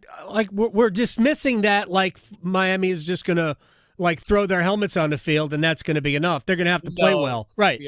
Yeah. They're going to have to play well, and I think the line is still single digits, even though it's in Coral Gables. But I watched Clemson, Georgia Tech. Mm-hmm. Even had Clemson won the game somehow, I still would have been out on Clemson as a national championship contender this year. I don't know how they would have won the game because they were clearly second best at Bobby Dodd Stadium on Saturday. But even if they somehow just managed to get a lucky break, the kid misses the field goal, and then he misses another field goal, and Clemson somehow wins in overtime. I just don't think they're good enough. And this is my problem with where we are in college football, is that we're talking about Georgia Tech being a national championship contender, or not to win, but a playoff contender, based on the rest of their schedule. I like Georgia Tech. I think they're good. Cal, based on the rest of their schedule. And we're not talking about, man, they're just a good football team. And I will forever be discouraged by the state of affairs in our sport, in this sport, because of that. You want to talk me off the ledge? Yeah. I think that gaming out, right? The idea that just because right here on September 17th, you're looking at the rest of a schedule and you're not seeing any landmines is entirely ignoring the American Cannibalization Conference that is the ACC. You are really trusting the teams in this conference to not crab in a bucket their way to having a 2 or 3 loss conference champion. Everyone's like, well, look at, they're going to be favored in every game until they play Georgia. Yep. Based on today's power ratings, sure. Mm-hmm. And you know what happens with teams that are favored? They win about 55% of the time. Yeah, Like, Pitt happens. There's nothing that leads me to believe that just because of the way a schedule looks and the way a team's record is set up on September 17th, that we can game this all the way out to Georgia Tech or Cal or SMU or pick your flavor are going to end up being there as a certain team. Because, back to your Clemson point, Clemson losing that game was my point about the erosion of the mystique. Mm-hmm. Because Clemson teams in 2016, Clemson teams in 2017, Clemson teams, not in 23 because they lost every turnover in the world, Clemson teams in 22 as they started to roar back from the loss against Duke and sort of respond. Mm-hmm. They would just find ways, right. They would crumble. Like the opponent would just crumble. It's like, oh God, we played so well. We got to this point. Oh, but they got us. Jack Nicholson's on the leaderboard on the back 9 at Augusta. So Greg Norman and Norman and Sevi can't play. They forget how to play. Right. Which is what happened. And that happens. Yeah. I mean, remember when Boston College had the big lead against Clemson? Yeah. And just like all of a sudden, Cornell Powell and Amari Rogers break loose. 2 players who are not superstar wide. They are not T. Higgins and Mike Williams, but man, all of a sudden they couldn't be covered. I think that mystique of you being a superpower and having a mental advantage over the rest of the conference, I think that's what's gone. And that's where Georgia Tech winning the game is kind of the like, all right, well, that's it. Second thing here is I think that Dabo's passion at his press conference leads me to believe that he is not dealing with the classic Roy Bus dynamic. The classic Roy Bus dynamic is that he's hearing Paul Feinbaum. He's hearing the Cover 3 podcast. He's hearing ESPN College Football Live or CBS Sports HQ. He's hearing all these outside voices not take Clemson as seriously as they should. That's the Roy Bus. That stands for ROY, rest of y'all. It goes back about 10 years. Right. And it was his way to rally the troops. They don't know what we've built in here. They don't know the people we have, the work we're putting in. The way that he's talking, Adam, makes me think that the frustration that he's having isn't an outside voice. It's voices that are close. He is so upset by the entitlement. He's used the word entitled a lot. Yeah. And saying, well, if y'all don't like the winning, I'll go coach somewhere else. Which, right. By the way, 54-minute press conference of continuing to circle back. That leads me to believe that there is some unrest inside the house. Like maybe some boosters or some local reporters, right? Yeah, no, I totally understand that because I can't imagine that there's anybody in Clemson's administration who's going, yeah, it might be time for this guy to move on. Like, this is the greatest. There's not even anything close to it. No, he's the greatest coach in program history, undoubtedly. Changed the program forever. There's not a second place. Like, who's the second best coach? Like, they occasionally won. This guy did it, I mean, like, cranking out a playoff caliber, national championship caliber season after season after season. There's no second place. It's like choosing the second best coach in Duke basketball history. I mean, that's what it is. Duke was a good program before. Hey, Vic Bubas got to do a Final Four, Adam. Absolutely. So did Bill Foster. Yeah. So, right. So, like, it's crazy. It's crazy that we are where we are, but I get the frustration. Now, will that frustration be smoothed over? Will it be a salve when they win their next 5 games and suddenly they're 6-2, and because this is the way it's done, they'll be back in the rankings, even though not sure they will have beaten a good team over the next 5 weeks. But if they win their next 5, will that calm people, or does it have to be a win over Florida State, which this would be leading up to, maybe in addition to a win at Louisville, and then maybe South Carolina at the end of the year? I mean, I don't think they're a playoff team because I don't think they're going, 8-0 the rest of 7-0 the rest of the way? Well, they're 1-2 in the official ledger. They are 0-3 and looking like a playoff team. I thought they looked better this week than they did last week. No, that team is not playing to its talent level. No, I didn't say that. That team objectively is not playing to its raw talent level. There are too many players who individually will be playing in the NFL, are on that team, and they are not playing to that level. And that is why I referenced Texas A&M in that rant. That is why I referenced Miami in that rant, because I was thinking about programs who regularly are bringing in NFL talent, but also losing a couple games. I mean, not a lot. Too talented to have a total bottom-out season, but you're gettable. You're gettable to anybody. Yeah. You're dangerous against anybody. I mean, we've seen Texas A&M beat Nick Saban Alabama teams through multiple coaches. Just beat Notre Dame. I think that is like the tough reckoning here. Is I think Clemson's still going to have super talented teams, but they just do not have that edge to where I even feel confident saying, "Oh yeah, they'll win their next 5 or 6." There is not anything from the last couple of seasons that says we expect the switch to be flipped, because nobody on that roster has been a part of a team that's had that mental edge. They've all been a part of teams that have lost multiple games every single season. And now that has now become the standard. You have lost your standard. And that is the piece of this where, look, Clemson is like a Miami, right? You know, we still are going to look at Miami. Miami's ranked in the top 5. They could lose to Florida. Miami, they could. Yeah, because none of us have confidence in Mario Cristobal. Zero of us. I just think that the Tigers have not played to their talent. They've tried to switch up offensive coordinators. They've now tried to switch up defensive coordinators. They are underperforming the talent level of the roster.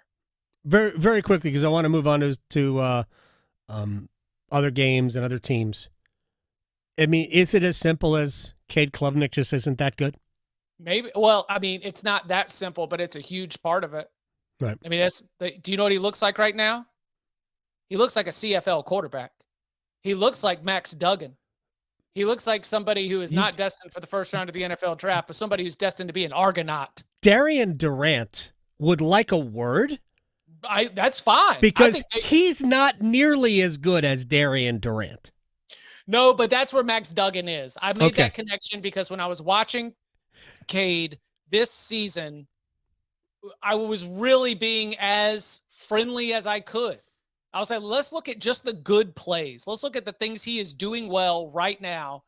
And it helps for my brain, the way that I think about this, that he's running Garrett Riley's offense. And Garrett Riley was the offensive coordinator for Max Duggan at TCU. Okay.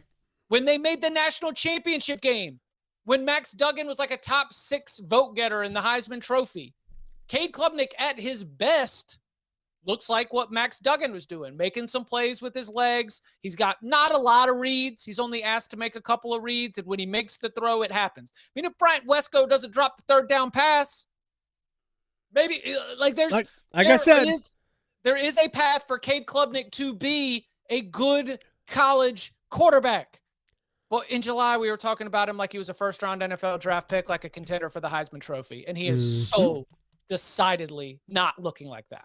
All right, let me move on to a quarterback that right now. Sure, I could talk Clemson all day, Adam. I've been covering this the whole daggum time. I got hired by CBS in 2010, and in 2011, I was there on like the third row in Charlotte as Dabo's like, our first ACC title in 20 years, and it's not our last. And he called his shot. I've been there at both national championship games. I've seen this rise, and I'm just telling you, it ain't like it used to be. It is not. It is absolutely not. But maybe Miami and Florida State, which traditionally have been the better football programs than Clemson, maybe they will carry the torch for the ACC, and maybe Georgia Tech, who also is an ACC program with a national championship, a shared one, to their credit, maybe they will somehow buck the trend and manage to win so many close games and keep themselves viable. But I want to move on because I want to move on to the ACC's Big 12 team, NC State, playing at Duke, which I think is going to be like watching, we'll just say, TCU play Baylor back in the. I think we're going to have so many points in this game because, at least in the first half, I'm not sure State can stop anybody. And I think if Duke's offense does get cranked up, I think we're going to be in here to light up a scoreboard, something in the where both teams are in the high 30s, maybe in the 40s. Potentially the most college football of the college football games in week 4. Like in this day of trying to blow everything up into a mega matchup and, expanded conferences and helmet logos. And, if you just want to find a college football game, capital C, capital F, capital G, Wallace Wade Stadium is going to be your spot. And there'll be fans there because NC State's local. It'll be a state crowd. NC State has played closer to its ceiling than Duke has. Mm-hmm. Duke cannot get out of its own way and has not been able to in multiple games. Yep. I have no idea what will happen, but I am thrilled in anticipation for the reactions either way. Yeah. Because let's say State wins. So now all of a sudden we got 4-0 Diamond Dave, 3-0 in conference. No, not 3-0 in conference play. 2-0 in conference play. Right. Don't forget about the Virginia game, non-conference game. Right, with Virginia Tech and Campbell coming up. Virginia, if Duke loses, oh my gosh. Like what's happened to this team? What happened to my $8 million? Yeah. But if Duke wins, NC State, do they throw in the towel? No. Is everything righted for Duke? I sense strong reactions from both of them, and I have no idea what will happen, though there's a high chance that stupidity plays a factor. Oh, yes, of course. Look, I have really enjoyed watching the Wolfpack. I've enjoyed watching Bailey. His decision-making has been spectacular. Hollywood Smothers they have so many fun college football players to watch. Yeah. The defense, second half of both games, the Virginia game, of course, there were 2 drives. I still don't understand what the quarterback was doing for UVA on the final play. I just don't. Oh, I know exactly what happened. Okay, you don't need to be a tape grinder. You just need to know that Chandler Morris has played for 4 teams in 5 years, so who's to tell what color of jersey I should throw to? I mean, good purple, point. Yeah. Green, good point. Red. Who's to say? Yeah. I don't even know. Muscle memory takes over, and you have no idea what's going on. But, man, State is just so much fun to watch offensively. I think Duke's defense is good, but they make too many mistakes. They allow a lot of big plays, but, boy, they'll get behind the line of scrimmage. So I think this is going to be an interesting game. It will be a game of minimizing mistakes, but I think that's probably pretty cliched. Chip Patterson is joining us here. Let me get to what happened at Virginia Tech, and I know it happened at UCLA, and it's almost certainly going to happen at the University of Florida. Where does Virginia Tech go? We talk about what Clemson was and now is. Mm-hmm. Virginia Tech, when they came into this league, they were the standard bearer for what football could be in the league. Not quite nationally, just a tick below that, but they are so many miles off of it. I don't know. Is it possible that program was only Frank Beamer and that they will never be anything other than good? No. Fast Okay. no. All right. Because then how do they get out of this? Well, because 55,000 people still showed up to watch that team play against ODU. Right. Like that, the fan support. Right. And that's why you had to fire Brent Pry right now, because you had to let them know that what was happening was unacceptable. You had to give the locker room a chance. And I don't think Philip Montgomery is all that, but he just showed up like 3 months ago. So at least it's a new voice. Mm-hmm. Even if they go 3-9 instead of 1-11, like I still think that as a university, because you're not going to hire anybody. Yeah, it was about showing your fans, right? Yeah, it was about showing your fans. You just had to show your fans, and that's the thing is, I think that the fan support, the university support, like they care. They actually have a football culture, and I don't think that's just Frank Beamer, because we're multiple head coaches separated from that, and 55,000 people still showed up to watch a sorry football team against ODU. Right, but they haven't been good. They weren't even good at the end of Frank Beamer, and they haven't been good since. By the way, Virginia Tech, maybe a strong contributor to the whole idea of being just ACC good. They won 4 conference titles in the first, maybe 5 or 6 years of membership. Yeah. And every single time they got to that big bowl game at the end of the year. Yeah. No, that's like they were just not quite, nationally good, but they were the best that we had in this league. Right. And by the way, for the first 6 or 7 years, it was either Virginia Tech or Georgia Tech. Yeah. That was and we had Boston College back-to-back 10-win seasons with Matt Ryan. Shows you the power of elite quarterback play. Is there any chance, we'll close on this, and then I have to ask you one other question. Is there any chance that they could convince Shane Beamer to come there? I mean, it might be a dumb idea, to be honest. I'm not going to say no. I do think that it's important to note, and David, have you spoken with Teal this week? Not okay. yet. I have spoken with Teal this week, but not about that. He did not bring up Shane Beamer. He brought up other names for me. No, but the tidbit that he points to is that Shane could have been on Frank's staff a lot earlier, and the only reason he came back was because he knew that his dad was winding down, that they wanted to have a chance to coach together. But for the most part, both as an assistant and also as in his journey to eventually become a head coach, he did want to pave his own path. So I would say that would maybe make it slightly less likely. I do think that for Virginia Tech, what you are 100% not going to see is them hire a coordinator. Oh, it's going to be a head coach, right? They are going to hire somebody with head coaching experience who is used to running every facet of a program, not a coordinator on the rise, not somebody who's regarded as a, quote, good recruiter. They need somebody who is able to organize a high-level college or a college football program. They've got good options from the group of 5 level, good head coaches.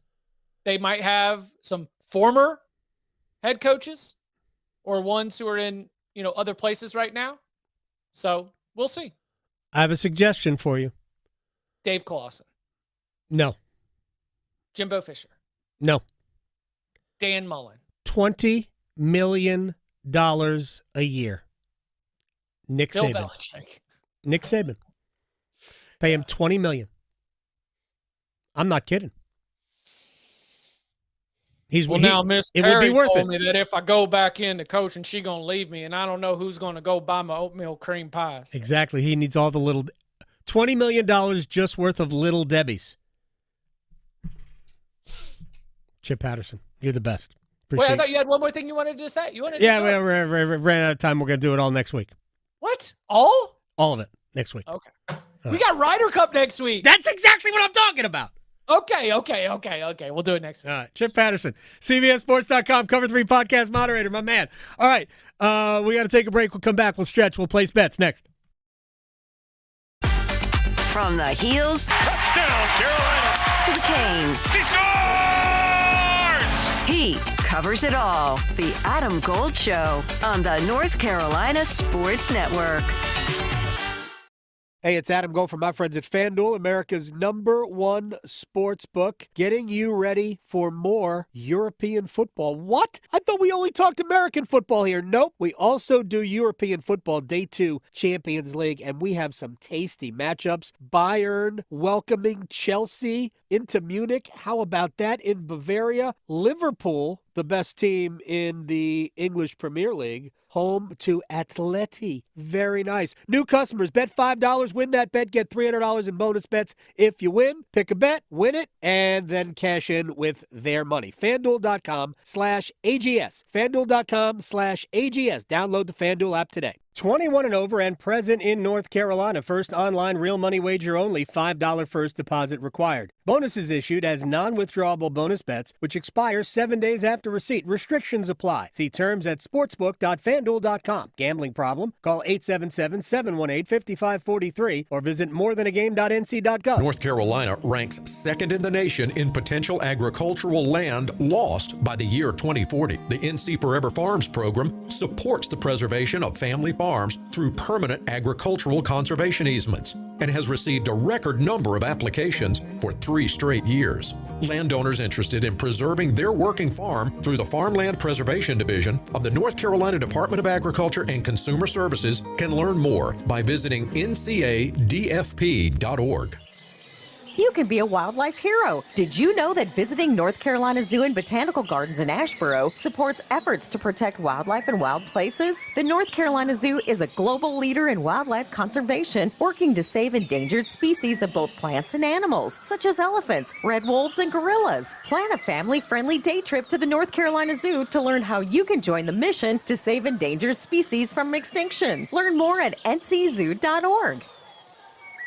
Are you taking care of someone on Medicare? Navigating Medicare can be overwhelming. You're not alone. The NC Department of Insurance SHIP program can help you figure out what steps to take and when. SHIP counselors can answer your questions. Visit ncshiip.com or call toll-free at 855-408-1212. SHIP provides free, unbiased help in all 100 counties. Project supported by grants from the Administration for Community Living. Contents do not necessarily represent official views of, nor an endorsement by ACL, HHS, or the U.S. government. For North Carolina high school seniors, the countdown to college is on. And at CFNC, we've got all the resources and information needed to get you on campus next year. Take College Application Week, for example. Did you know you can apply for free at many North Carolina colleges from October 20th through October 26th? Sure can. Don't miss the opportunity to save some money applying to college. And for more help, visit cfnc.org/C2C. The North Carolina Department of Health and Human Services is looking for people age 21 or older to volunteer in long-term care facilities. Community Advisory Committee volunteers help residents and their families advocate for the needs of individuals living in long-term care facilities, such as nursing homes, assisted living facilities, and family care homes. Volunteers must complete orientation and training to become designated and certified representatives of the Long-Term Care Ombudsman Program. Visit ncdhhs.gov/contact-NC to find your county's ombudsman. Did you know Atlantic hurricane season runs through November? From gathering necessary supplies to planning an evacuation route, now is the time to make sure you and your family are prepared. And if a storm damages our electric system, local public power providers are ready to respond and restore power quickly and safely. As a public power customer, you benefit from having an electricity provider that restores power faster than other providers do. Visit electricities.com for storm preparation tips and resources. This is Adam Gold. 80-second mark, I scream in the booth. I screamed in the booth. Why the heck is he still on the ice? Did you say it in Finnish? I should have. Yes. No, he wouldn't. He curses in English. He does. All right, 2 seconds later, he scored. Yes. And I went, oh, that's why. That's why. The Adam Gold Show.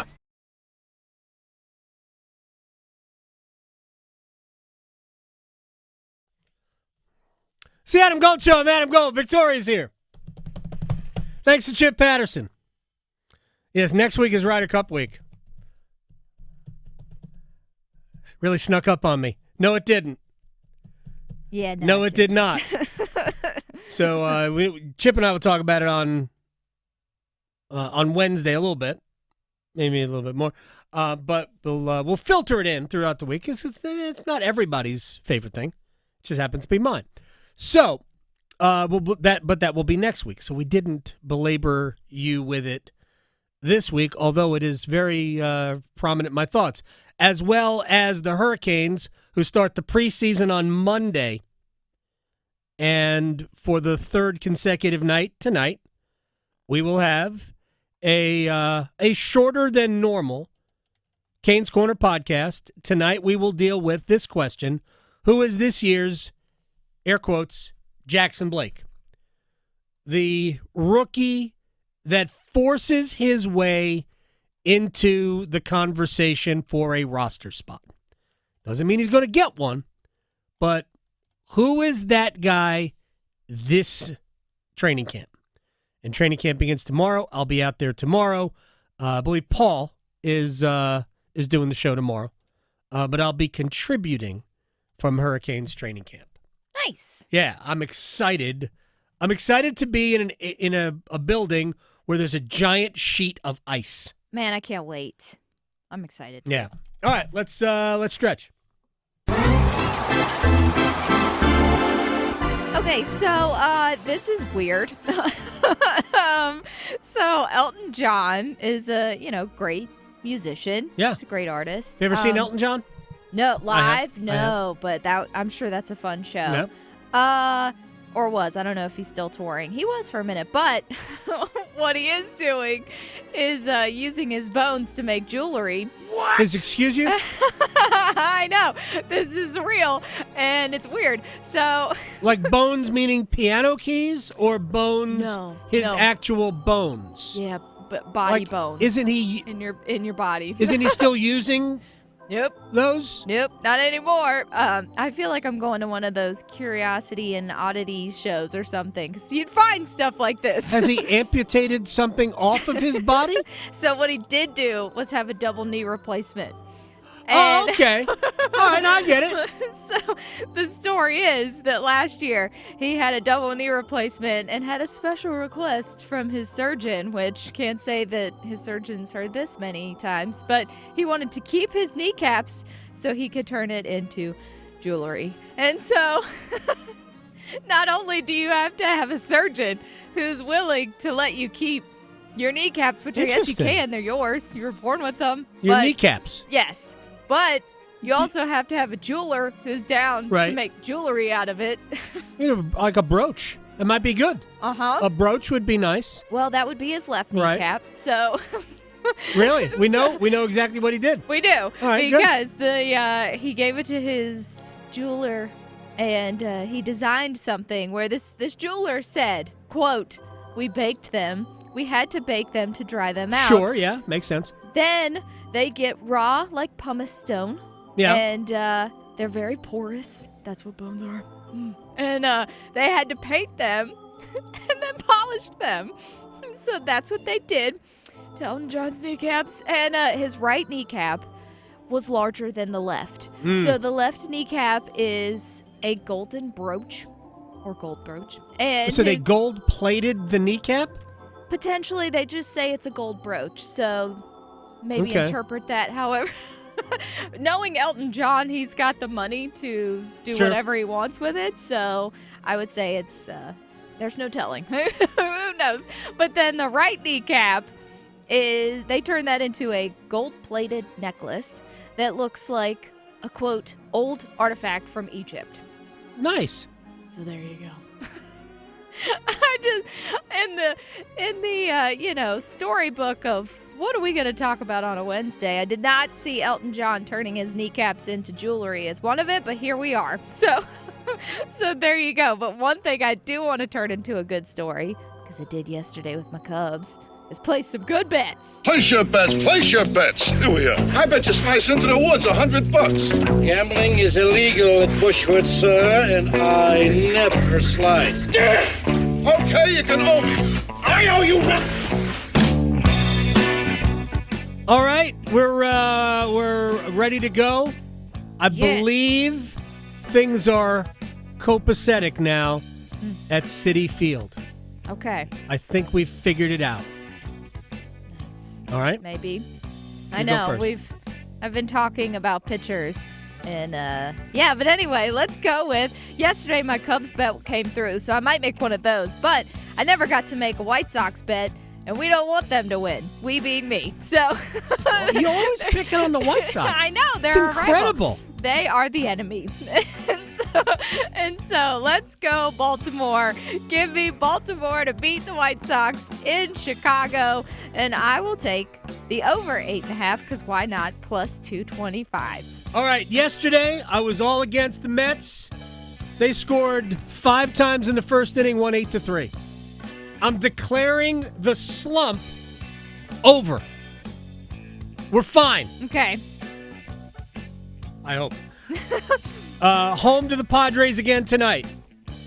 Mets are minus 122. We're going to go over 7.5. I think we got bats going. And I'm going to give you, you know what's tired? Anytime home run hitters. You know what's wired? Anytime stolen bases. Juan Soto plus 390. Anytime stolen base. Okay. Let's get it today. Well, looking at my Cubs, they're playing the Pirates right now. They beat them yesterday. So let's beat them again, please. Let's go with the Cubs, and I will go with under 13.5. It's tied up 4-4 right now, so that's plus 235. My Champions League pick yesterday was Marseille going to the Bernabeu and getting a draw, which, frankly, I was screwed because one of the worst penalty calls ever bailed out Madrid as Kylian Mbappe scored from the spot. There's no way on the planet that should ever be given as handball, but it was, and I ended up losing the match. Chelsea and Bayern should be fascinating today at Allianz Arena. Pedro Neto, anytime goal for Chelsea, plus 450. Michael Olise for Bayern, plus 220. You're welcome. Talking sports, dropping truth. The Adam Gold Show on the North Carolina Sports Network. Hey, it's Adam Gold from my friends at FanDuel, America's #1 sports book. And yes, week 3 of the NFL is about to start, but we are into the first round of league phase Champions League matches. The Champions League is back. The defending champions at the Parc des Princes at home. I don't even know if the name of the stadium's right, but it doesn't matter. Against Atalanta, PSG. Banged up by injuries, Atalanta goes and nicks a draw today at plus 370. New customers, bet $5, win that bet, unlock $300 in bonus bets if you win. All across the FanDuel app. FanDuel.com/AdamGold. FanDuel. 21 and over and present in North Carolina. First online real money wager only. $5 first deposit required. Bonuses issued as non-withdrawable bonus bets, which expire 7 days after receipt. Restrictions apply. See terms at sportsbook.fanduel.com. Gambling problem? Call 877-718-5543 or visit morethanagame.nc.gov. It's Bo time. Fumble in the food on game day? Rookie move. But you know Bo can make your tailgate a winner, breakfast, lunch, or dinner. Because the Carolina Legend has everything you're craving. We're talking crispy, juicy chicken loaded with real Southern flavor, fluffy, scratch-made buttermilk biscuits, and all the fixins to feed your whole crew faster than you can say touchdown. Be the MVP this season and let Bojangles do the cooking. Order your tailgate today. It's bow time. Planning a tailgate? Then it's bow time. Bojangles has everything you need for the perfect tailgate, no matter how many fans you're trying to feed. There's the original tailgate, the super tailgate, and for a really big crowd, the jumbo tailgate special. And if you like your chicken off the bone, choose the Supreme's tailgate special that includes 12 perfectly seasoned tenderloin fillets. So grab the tickets, get that Bojangles tailgate special, and go. It's bow time. Our state's future begins with our students. That's why the North Carolina Education Lottery has contributed over $12 billion to education. Through scholarships, school construction, support staff, and pre-K programs, lottery dollars move our state forward, helping students become the best versions of themselves. Visit movingncstudentsforward.com and share how your student or school community has benefited for a chance to earn $2,000 for your story. Must be 18 to play. Problem Gambling Helpline 877-718-5543. At Dogwood State Bank, we believe in the strength of community and the power of local partnerships. That's why we're proud to support NC State football. Just as the Wolfpack brings dedication and teamwork to the field, we bring that same commitment to helping individuals and businesses achieve their goals. Dogwood State Bank, proud to serve our community. Proud to support the Pack. Member FDIC. At the V Foundation, V is for victory over cancer. V is for victory over giving up. Don't give up. Don't ever give up. Join our team in the fight against cancer at V.org. Summer's wrapping up, and life is picking back up. Early mornings, long days, and a to-do list that doesn't quit. And neither should you. Who has time to slow down due to body pain? That's why there's Aleve, to keep you going.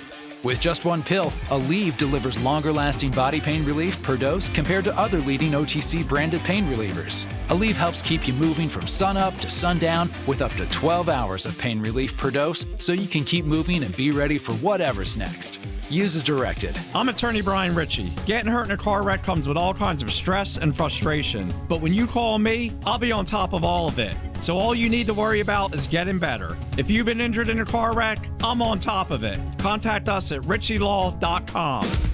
Broadcasting live from the Lenovo Studios. WCMC HD1 Holly Springs. 99.9 The Fan. The Triangle Sports Leader.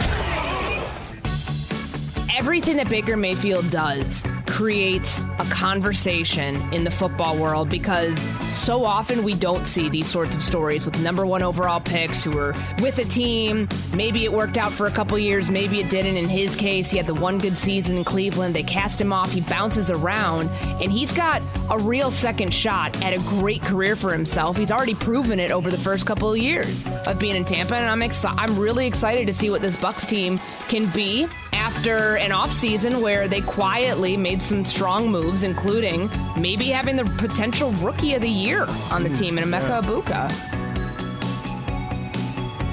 It's the Adam Gold Show. I am Adam Gold. Victoria producing the program. Lots to do. Elliot Johnson will talk baseball with us coming up in 15 minutes. We are middle of the penultimate week of the big league season. Most teams are in we have 10 games left range. I'm not saying it is too close to the end of the season for the Mets to miss the playoffs. I am well aware that in, I think it was 2004. The Mets had like a 4-game lead in the division with 2 weeks to play and missed the playoffs. It's hard. It's very difficult. But I think they have come out on the other side. I have no idea if they have or not. Elliot Johnson will guide us through that coming up in just a little bit, and we'll assess where really some of these, like, what are the Dodgers, right? Yeah. Are the Brewers still the best team? Look at the Phillies. They're hot. Phillies are good. Yeah. And Schwarber, he's in his hot zone right now with home runs. Does he need a contract for next year? Yeah. All right. Lots to do. Wall of Sound time. The Wall of Sound is a function of this studio. There's no doubt about it. Oh, there apparently is doubt in Clemson, South Carolina. Dabo Swinney addresses. If they want me gone, if they tired of winning, they can send me on the way because that's all we've done is win. So if they tired of winning, we've won this league 8 out of the last 10 years. Is that not good? I'm just asking. Is that good? I don't know if that's good or not. To win your league 8 out of 10 years, to go to the playoffs 7 out of 10 years, to be in 4 national championships, win it twice. Yeah, we're a little down right now. Take your shots, but I got a long memory in case y'all don't know. We'll be all right. We'll bounce back. This is a program built to last. Always has been. Always will be. And I would just say if you give up on us if you don't believe in us because we've lost 2 games down to the last straight and we're one, you didn't believe in us anyway, so it don't matter. You wasn't all in anyway. If you're all in, you burn the ships, man. There ain't no exit strategy. Like, you're freaking all in. And hey, listen, I mean, if Clemson's tired of winning, they send me on my way, but I'm going to go somewhere else and coach. I ain't going to the beach. Hell, I'm 55. I got a long way to go. Y'all going to have to deal with me for a while. I got a long way to go. I'm just getting going. I'm just now good enough to be a head coach. You can print that, tweet that. I was actually listening to to that rant from 2011 recently. It's so good. It is so great. Yeah, he didn't add that to the end. I did. Well, yeah, no, but that was at the end of that rant in 2011. Right, yeah. And I'm telling you, He should have said it at this one. Dabo. Chip was right. There are probably some angry boosters that have helped provide NIL money. This is the biggest issue with constantly having your hand out to money people behind the program. Because now you need the money to keep players. You need the money legally to keep players. Forget about the $500 handshakes that we used to become accustomed to. Because you need those people to fund your, whether it's NIL program or whatever. You need those people. Those people have no problem telling you when you have not done what they want you to do. And because of that, I wouldn't be surprised if Dabo is hearing it. They're not good enough. I mean, there are 2 things at work here. Dabo can be as defensive as he wants. They're obviously not good enough as a football team for whatever reason. And he's going to have to deal with it. I remember, real quick, we'll fold this into the next spot. I remember when East Carolina was really good under Steve Logan.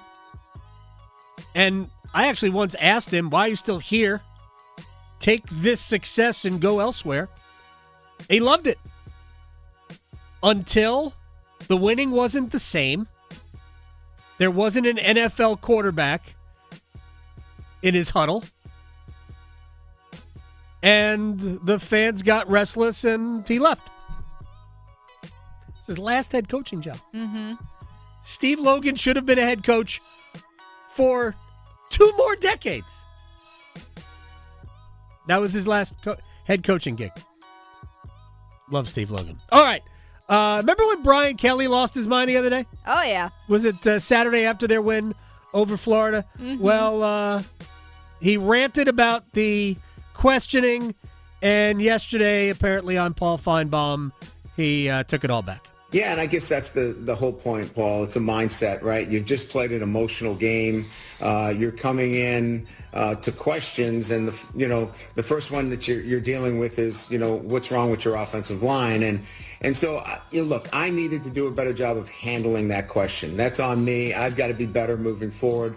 Michael Cobble is an outstanding reporter. I apologize to him. But the mindset has got to be more about, where are we right now? We just beat an SEC opponent in an emotional game and had 5 interceptions and one of our best defensive performances. So I just think it's a little bit of everybody, right? And it starts with me. I've got to be better, as I said. But I think we all have to understand what the mindset needs to be in a post-game press conference. What? Here's the thing. I said this on Monday. Brian Kelly, his history is coming into these settings a little wound up. Sometimes. A little bit too sensitive to the line of questioning. I don't know that reporter, so I'm not in any way taking a shot at that particular question.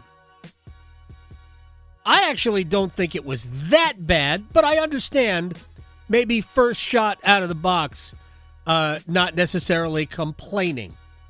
Maybe you let Kelly give his thoughts on the game, and then go, well, could we have done better? Could you have done better than 20-10, given 5 interceptions? Look, there are ways to get into that. But too often, we're dealing with fan media is not what I'm trying to get at, but very team-specific media. Not theoretically entirely impartial media. And so there is a slant wanting to be better. And having LSU just beaten Clemson a couple of weeks ago, even though Clemson, not that great. You're thinking, all right, how do you build on that? How do you become and continue to look like one of those teams? So there are higher expectations. But ultimately, Brian Kelly, he didn't have to apologize. He didn't have to. No. Good for him for doing it. It wouldn't have bothered me if he never did. But he is a little wound up. Yeah. All the time. All right, so a couple of NFL things, and then we'll break, and then Elliot Johnson will join us. Remember a couple years ago, Bryce Young was no good. C.J. Stroud was very good. Yes. And like walls were melting in Charlotte and in Panther fan forums everywhere. Probably, I'm sure there's Panthers Reddit. Probably. Right? Yeah. Like the internet was falling apart. Yeah. And how did we screw this up? How did we screw this up? Blah, blah, blah. Last year, Stroud, not as good. This year, they're 0-2. Chris Canty on C.J. Stroud. Injuries are just a part of the game. But it's in those moments where your quarterback has got to make everybody else around him better. We have yet to see that from C.J. Stroud this season. He's got to be better in that. I think we do have to have a difficult conversation around C.J. Stroud and whether or not he can get good enough for the Houston Texans to take advantage of the situation that they have right now with him on a rookie contract. So, I didn't think we were going to get here with C.J. Stroud at this point, and I am not agreeing necessarily with Chris Canty. I am going to fall back on what I have been saying about all of these young quarterbacks. We ask too much of them too soon. It will happen with Jaden Daniels. It will. Promise. This year won't be quite as good, and we'll go, maybe it's this rookie year. Sophomore slump. Fact. Probably more opinion, but it's going to sound like a fact. College football does not prepare quarterbacks to play in the NFL. None of them are prepared. The defenses are not as sophisticated. The players are not as good. And when you get to the next level, here's a Steve Loganism. In college football, you got to throw through a tire, right? And in the NFL, you got to throw a ball through a keyhole. Those are the windows you're dealing with. You must process things super fast, way faster than you ever had to in college. It's just hard. And we ask these guys to be great consistently right away, and they just can't do it. They just can't do it. So it'll take time for Stroud to get back to what he was 2 years ago when it was clearly easier. And it's going to take time for all of these quarterbacks. McCarthy, Caleb Williams, who, by the way, is struggling. He is. Yeah. This is year 2. Oh, real quick from Adam Schefter. This is on the Bears and what's going on there now. Nobody wants to be 0-2, and nobody wants to lose 2 games in a row like that the way the Bears did. But I think everybody there knew that it was going to take some time for Caleb and Ben Johnson to come together and get things operating the way they want. Now, again, some of that patience starts to go with each loss you suffer. it takes time, but look, they believe in Ben Johnson and they believe in Caleb Williams, and sometimes it takes these teams a little bit longer to get going, and the Bears are hoping that's the case there. 2 games. 2 games. And, yeah, the Bears still believe in Ben Johnson. 2 games. Elliot Johnson will join us. We've got like 11 days left of the big league season. We'll assess next. Making more sports sense than social media trolls. The Adam Gold Show on the North Carolina Sports Network. It's time for our 2 o'clock keyword in our Sin City Skateaway. Sponsored by Park MGM Las Vegas, Atlantic Spas and Billiards, Hot Tub and Sauna Expo, Buffalo Brothers, and Newcomb & Company. This hour's word is rink. Text RINK to 919-860-5326 for your chance to win a trip for 2 to Las Vegas and see Carolina play hockey against the Las Vegas Golden Knights next month. Again, this hour's word is rink. Good luck from 99.9 The Fan, the Triangle Sports leader.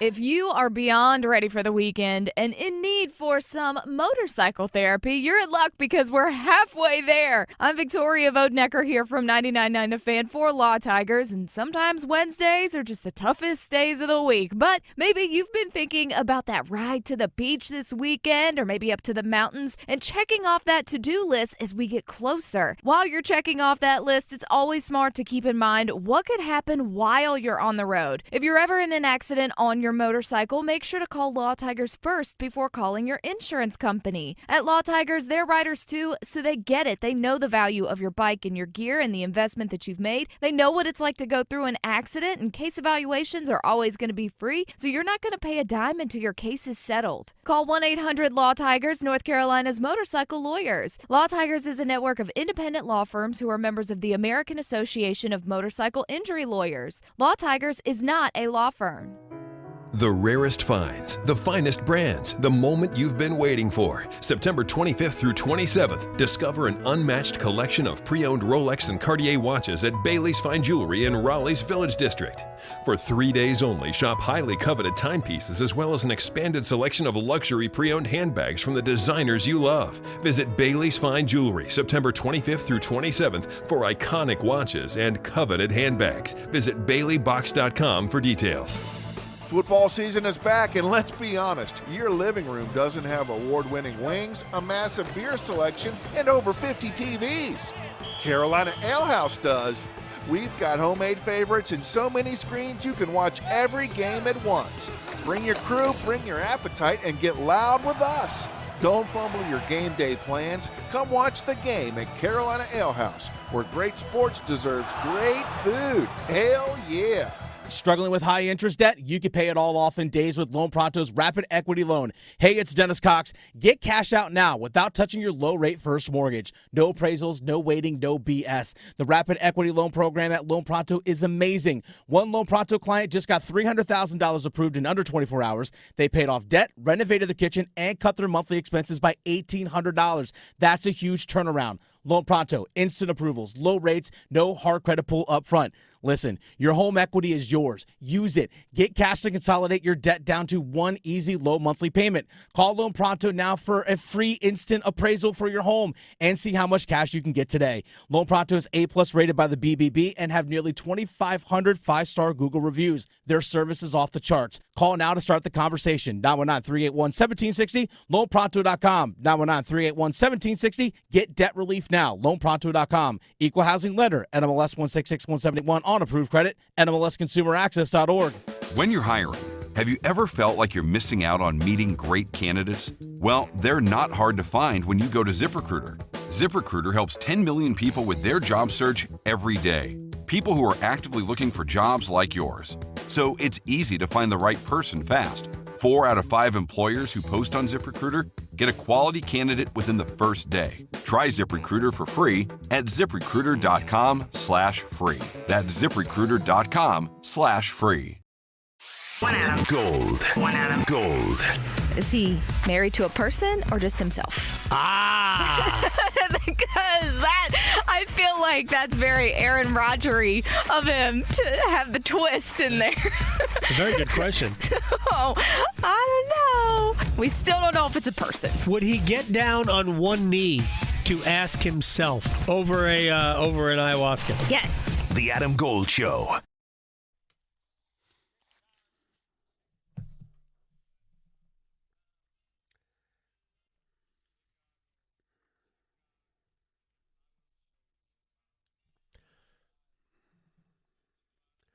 It's the Adam Gold Show. I'm Adam Gold. Victoria is producing the program. You know, you could always play Old Blue Eyes for me. Yes. It's working for both of us. Exactly. For the lyrics of one of Sinatra's best ever renditions. And I know you're playing it because the Cubs have won 3 in a row. Yes. And I know that Durham Bulls legend, big leaguer extraordinaire Elliot Johnson, who joins us on the Adam Gold Show, also grew up a fan of the Chicago Cubs. So why don't we start there? Cubs got off in the beginning of the season. They were scoring, I believe, 26 runs a game. They're outscoring the Bears. And that obviously waned because everything wanes. How are they positioned? Milwaukee's been the best team in the National League for really almost 3 months now. Best team in baseball in terms of record. They were at one point like 4 games under 500. How are the Cubs positioned as we are approaching the postseason? Well, they're in a good spot, Adam. I mean, so to me, the Cubs are probably the best team to challenge the Dodgers, and the Dodgers are beat up. So not the Phillies and not the Brewers. The Phillies strike out a bunch. Okay.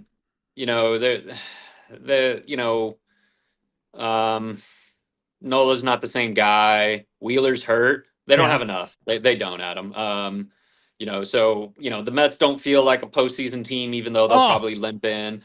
The Padres are good. Yeah. You know, the problem is they're always just playing Robin to Batman over there in the NL West. I know that hurts them, but let's be real. The Dodgers are always the behemoth, and the Padres are always trying to catch them. So I think the Cubs are probably the best positioned. I'll say this: Tucker being hurt and coming back.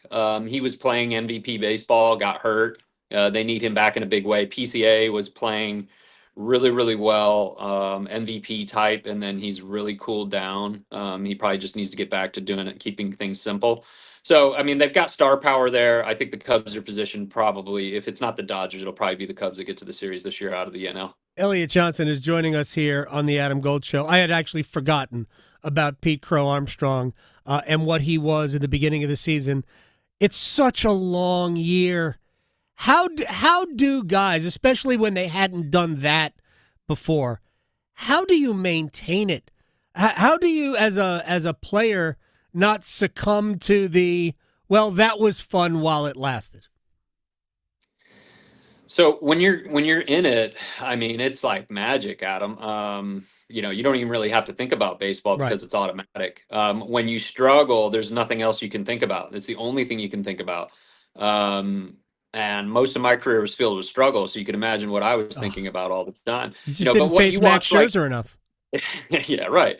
But you see guys like like Longoria was one of the best at just being consistent all the time. What I found was the guys do their same routine regardless of whether they're going good or bad. Carl Crawford had an unbelievable work ethic. Ben Zobrist never swung at a ball. Really, it usually boils down to that, Adam. You get guys that start expanding the strike zone, and that's where they start struggling. If they can continue to just control the strike zone, they'll continue to find success. That's usually the easiest thing to point to. All right, you've taken a shot at the Mets. They are probably going to limp into the playoffs.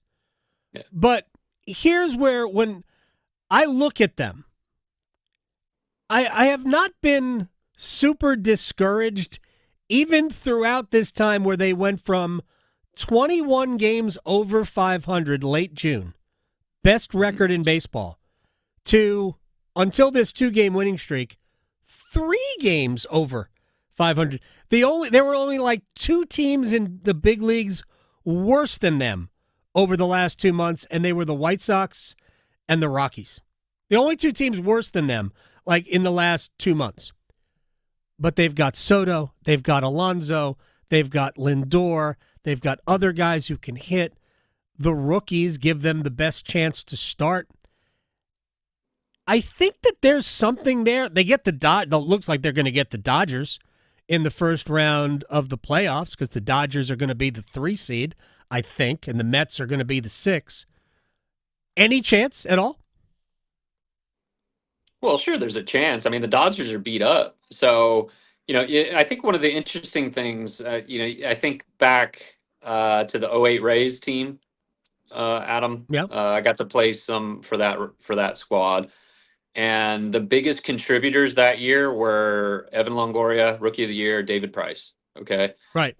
Both rookies, both unbelievable baseball players. And one of the things that was good about the culture that we had was, Joe did a great job of basically explaining that doesn't matter who's here or where you're at, you could be the biggest contributor to our team in any given day. And so that needs to be the thing the Mets embody and embrace, because the rookies right now are carrying them through this struggle. I think Nolan McLean is 4-0, and then he ran into the Phillies and lost 1-0. Yeah. So, I mean, he really should be 5-0, or at least 4 with a no decision. That's pretty tough for you to have to be able to go out there and find a way to win when your team doesn't score any runs. So, Jonah Tong's got good stuff, but he's still a little bit wide-eyed. He's a little bit nervous out there. He's got a little bit further to go.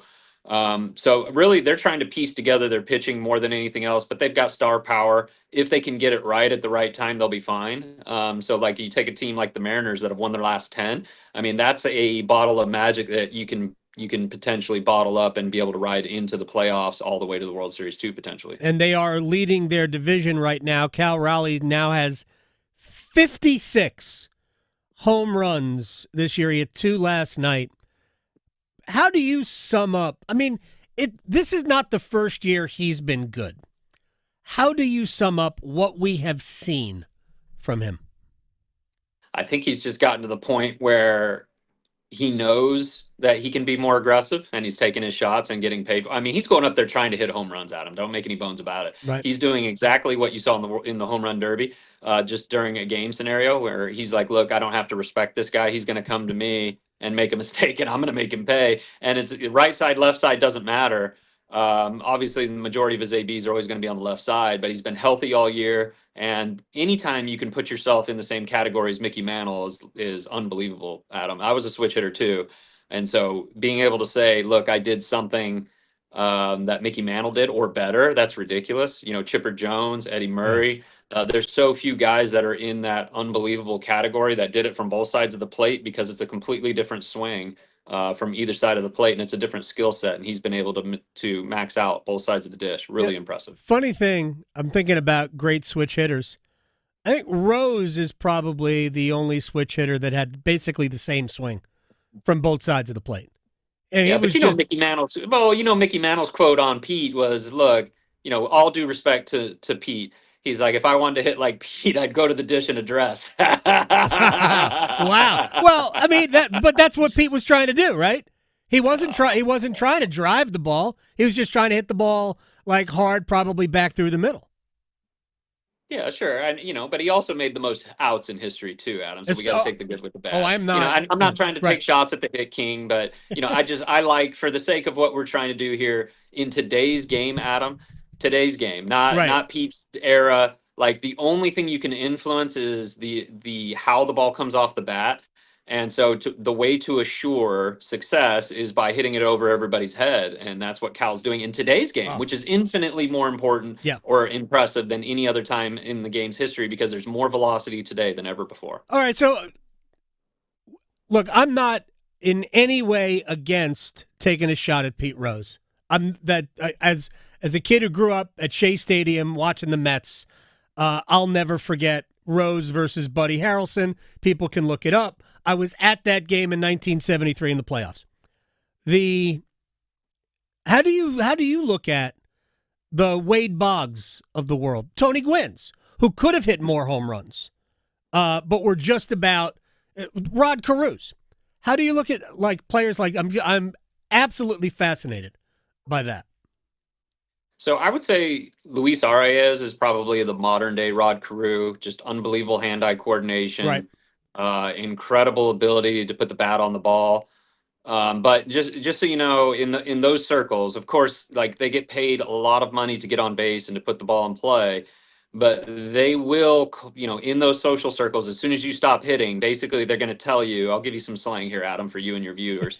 You are described as a guy that swings a USA Today, and it may not even be a Sunday edition. Okay.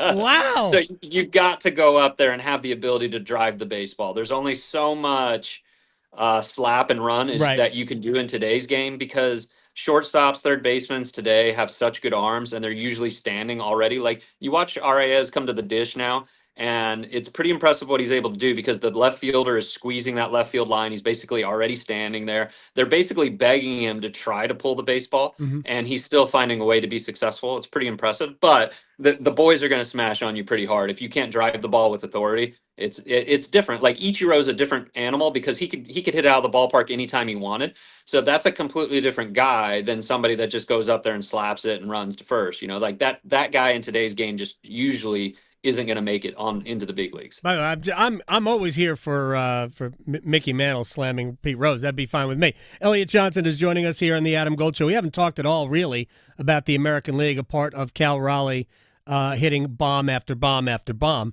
Like, I mean, he probably will go over 60 with a week and a half left in the big leagues, left in the season. Who is the best team in the American League? So I like the Tigers. I like the Tigers, and I like the Mariners. Of course, I hate the Astros. Yes. Like always, I'm never going to change that. But the Yankees, the Blue Jays feel like posers, Adam. Right. They really do. Bichette's hurt now. Guerrero's playing great. They needed him. That's what they were missing last year. They paid him, and he's playing well. So I think the Blue Jays have a really smart front office. I appreciate it. I just don't think that they believe that they're good enough to win. I don't think it's going to happen. The Yankees probably believe it. Judge is great, as always. You can't say anything bad about the man. He's just, unbelievable baseball player. Like, and I was raised to hate the pinstripes, but, you can't say anything bad about Aaron Judge. He's a professional. So I've been surprised by the Red Sox. I thought it would take a little bit longer for them. They need to get a little bit more healthy. The young kid that they brought up is just a lightning rod, and they paid him right away. So if they can continue to Roman Anthony, if they can get him back, that's going to be a huge shot in the arm, because he's doing some pretty impressive things. His name's getting thrown up there with Ted Williams. Pretty impressive contacts, hard contact that he's being able to create in a short period of time. But I think, to me, if I had to pick right now, probably the Tigers 1 and the Mariners 2. Tigers have been excellent, and for many, many years they were drafting early, and we're starting to see a little bit of the fruits of that. But Tariq Skubal is if he's not healthy, they can't win. Right. So he's one of the best, if not the best pitcher in the world, and without him, they don't have a real ace out there. So they need him to be able to win the World Series. Without him, they're not going to win. They need him. No question. Real quick, because you always bring up Evan Longoria, and I understand why. What the Red Sox did with Anthony is basically what the Rays did with Longo. What been in the big leagues 10 days when they were signed negotiating when he was in the minor leagues, Adam. Like, they don't announce that stuff. I mean, like the Astros were negotiating with George Springer when he was in the minor leagues, and they use it as a bargaining chip to say, hey, sign this deal or else we're going to keep you in the minor leagues. And if they got, if they're confident enough, they'll hold off. But if not, they'll take the deal and be like, look, I want to play in the big leagues. I think that White Sox did it with Eloy Jimenez. It happens more than you probably will hear about. It's just another form of leverage that they're doing. If the A's were smart, they'd lock up Nick Kurtz ASAP. He's one of the best players in the world. Was playing at Wake Forest 2 years ago. Yep. So Roman Anthony, very smart. I'll give Breslow some credit. He's doing a pretty good job up there. All right, final thing. This is philosophical. Because of the way the economics of the sport works, and I think we're seeing it anyway, we're seeing more and more young players in the big leagues sooner than we used to see. Like the Rays used to keep their top prospects at AAA for, half a year. And most other organizations you were going from AA if you were a big league, you'd probably go into the big leagues. They were just using AAA as like an extension of the big league roster. But are we going to see even more organizations get, at the big league level, more out of younger players, whether they're ready or not?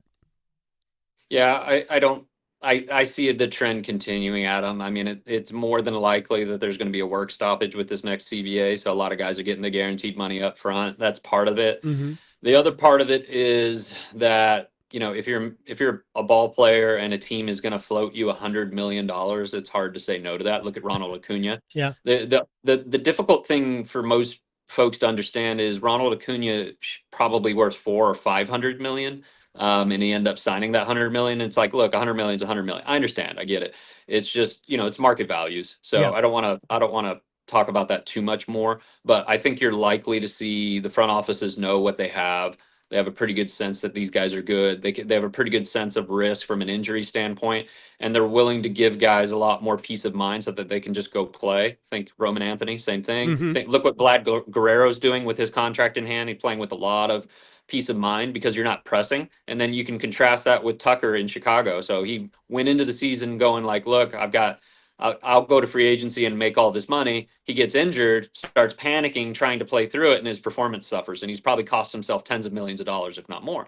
So, I mean, it's a roll of the dice, and it's up to the player to determine how they see things through. But I remember Carlos Beltran in the playoffs, I think in 2005, and every time he swung the bat, the ball either hit the wall or went off the wall and made a lot of money coming out of that.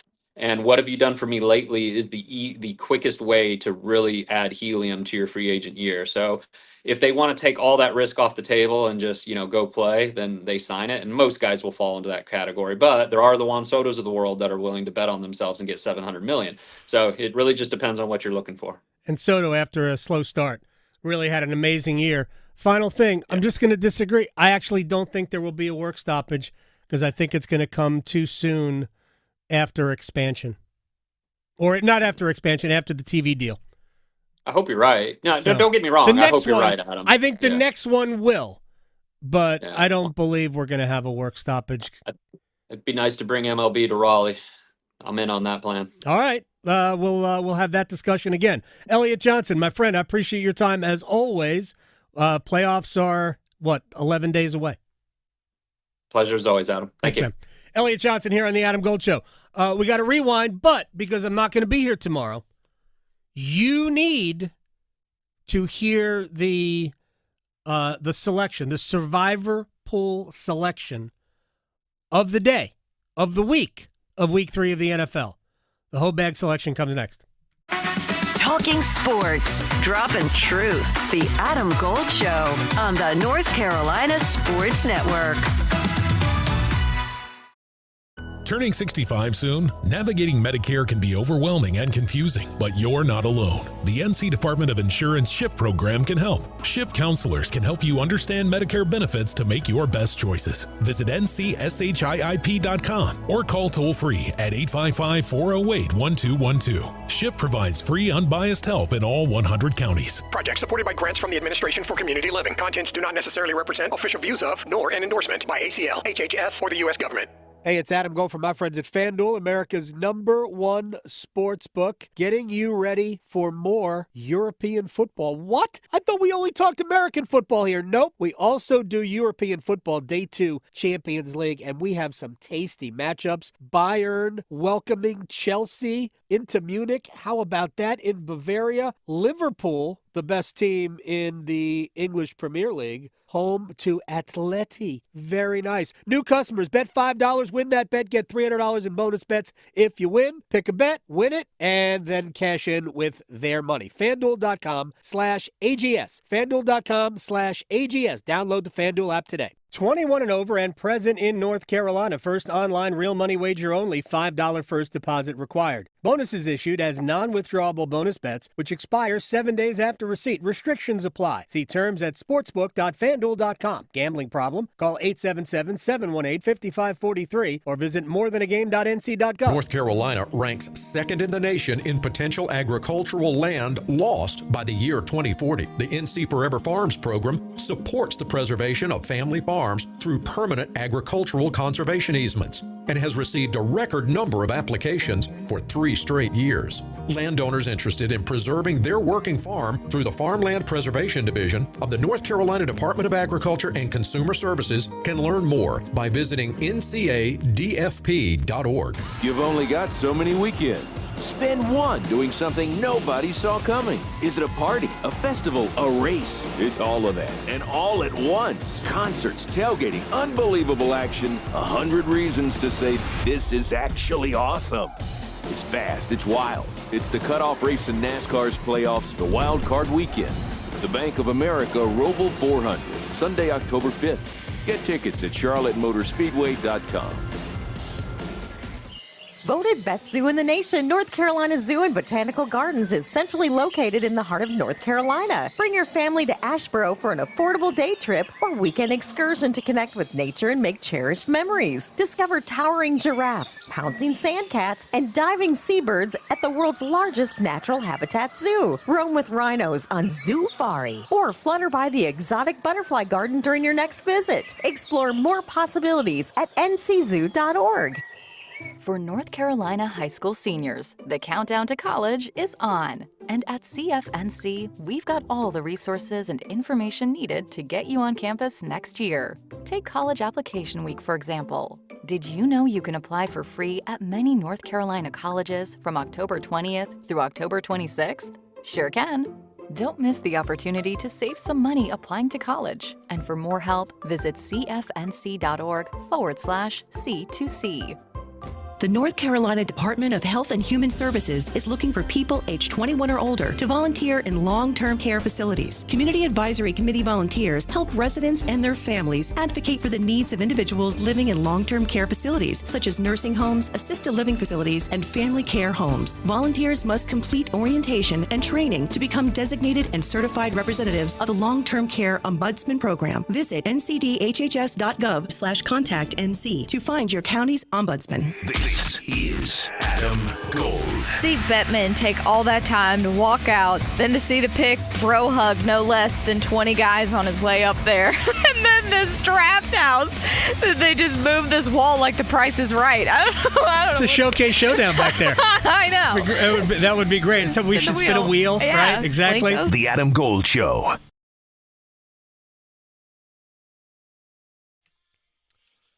It's the Adam Gold Show. I am Adam Gold. We're going to rewind to just a little bit.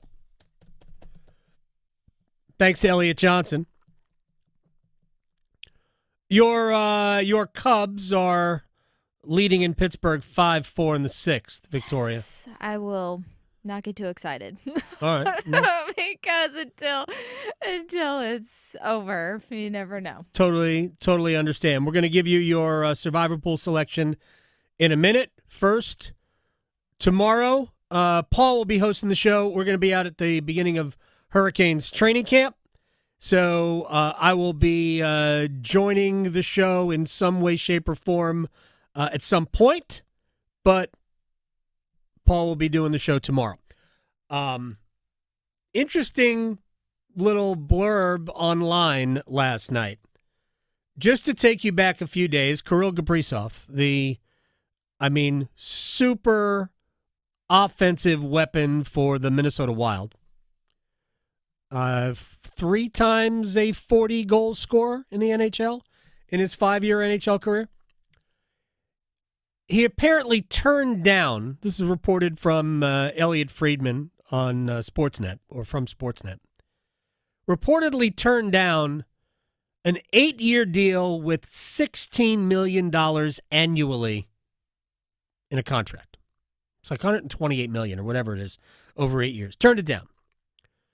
And Elliot talked about his understanding is that there's a team out there that has let Kaprizov and his agent know that, there's, 19 or 20 available if you play your cards right. Not going to get into that. But anyway, because he turned down that contract with Minnesota, and as far as we know, and I'm listening to Elliot's podcast, and this is the way they're talking about it, there has been no counteroffer. Like, they didn't go to the Wild to say, what about this? The Wild have not upped their offer. So everybody's free to speculate that maybe Kaprizov is just not intending to re-sign with Minnesota, which I guess is possible. If not, maybe 50-50, right? So there's a website called bookies.com, which does gambling. And they have a news item which lists the most likely next team for Kirill Kaprizov, who is a left winger, super dynamic, fast, unbelievable offensive player. One of the best, 5 offensive players in the league. And the Hurricanes are the favorite at plus 400. It's not minus money. Plus 400. Still just 4-1. But it's pretty significant that the Hurricanes are listed this way. Now, before anybody goes bananas, this is not information-based. It is not, this is what we're hearing from reporters. This is, boy, who could use a player like Kirill Kaprizov? Who might have the assets to part with to acquire Kirill Kaprizov? And who is potentially capable of paying that player? It's like any other rankings. Take it with a grain of salt. Right. My point is that it's not about information. It's about looking at the landscape and saying that team could use it. They've got that and to give to Minnesota to get it. And they could pay the player. So the Hurricanes do fit that bill. And I brought it up yesterday on the podcast because we're doing a podcast every night. We'll do another podcast tonight. We're taking one topic, just talking about that topic and going.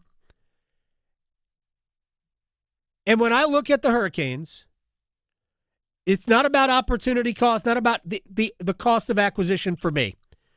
Because within reason, if you can get Kaprizov, you're probably going to be fine giving up what you're giving up.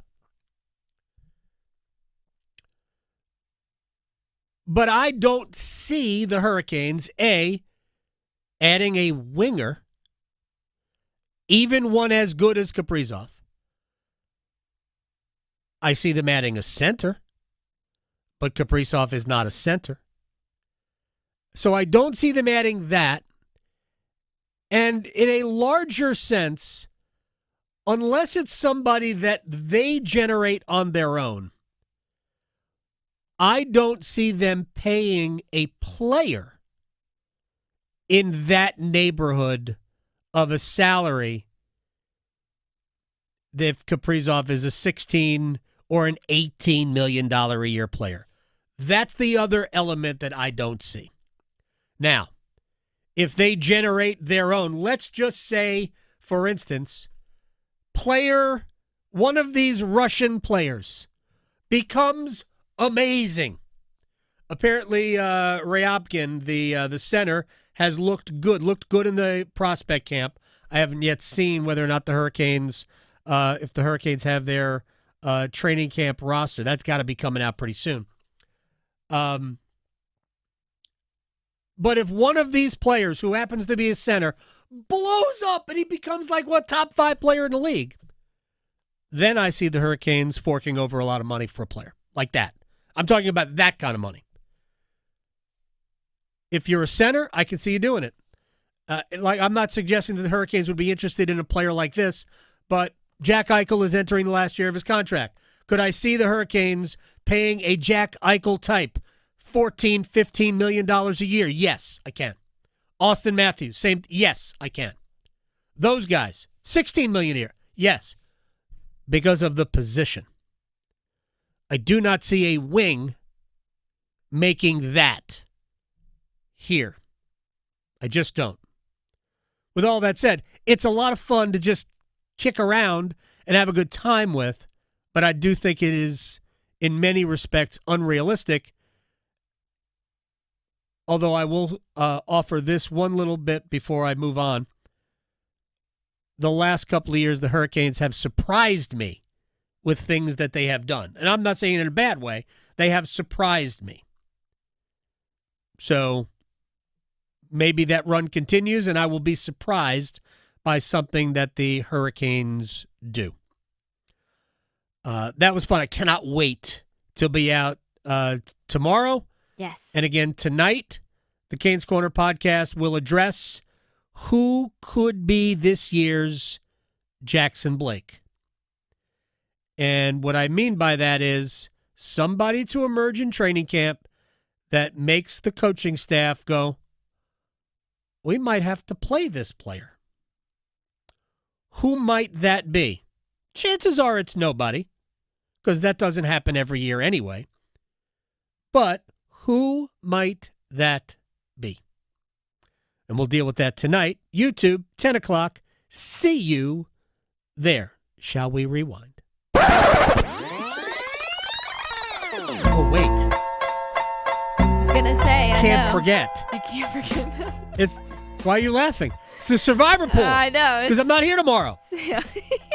So we're 2 for 2. Right. All right. Like I said, if you are going to do a survivor pool, we are. What are analytics for? Analytics are to help make decisions. To give you more odds, things like that, like to make it a little bit easier. That's really what we use analytics for. So when you're looking at a survivor pool, you need a system, something to rely upon, something that will work for you. I present to you the Hobag system, and it is home teams only, H, out of division games, O, betting lines will guide you, B, avoid saving teams. People, don't save. You're just going to get beat. That's the A. G, good teams only. Hobag. Learn it, live it, love it, embrace it. All right, here is your pick this week. In week 1, we had Denver hosting Tennessee. Denver won. Wasn't a cakewalk, but last week, Arizona hosting Carolina. Did get a little hairy at the end. Gotta admit, the Hobag was like, What are we doing here? Jonathan, whatever your name is. And this is your selection this week. Seattle, home to New Orleans. That is your Hobag selection of the week for week number 3 in the NFL. I'm just trying to help. All you right. want to win a survivor pool? Yeah. Well, there you go. Embrace the Hobag system. All right. Now the rewind. Chip Patterson. Well, do we have any? We don't even have time to do this. Well, we'll get most of it. I love Chip is amazing. So we went in on Clemson, and I asked Chip to see if he could talk me off the ledge that Clemson is just not good. Yeah, I think that gaming out. Right. The idea that just because right here on September 17th, you're looking at the rest of a schedule and you're not seeing any landmines is entirely ignoring the American Cannibalization Conference that is the ACC. You are really trusting the teams in this conference to not crab in a bucket their way to having a 2 or 3 loss conference champion. Everyone's like, well, look at, they're going to be favored in every game until they play Georgia. Yep. Based on today's power ratings, sure. Mm-hmm. And you know what happens with teams that are favored? They win about 55% of the time. Yeah, Pitt happens.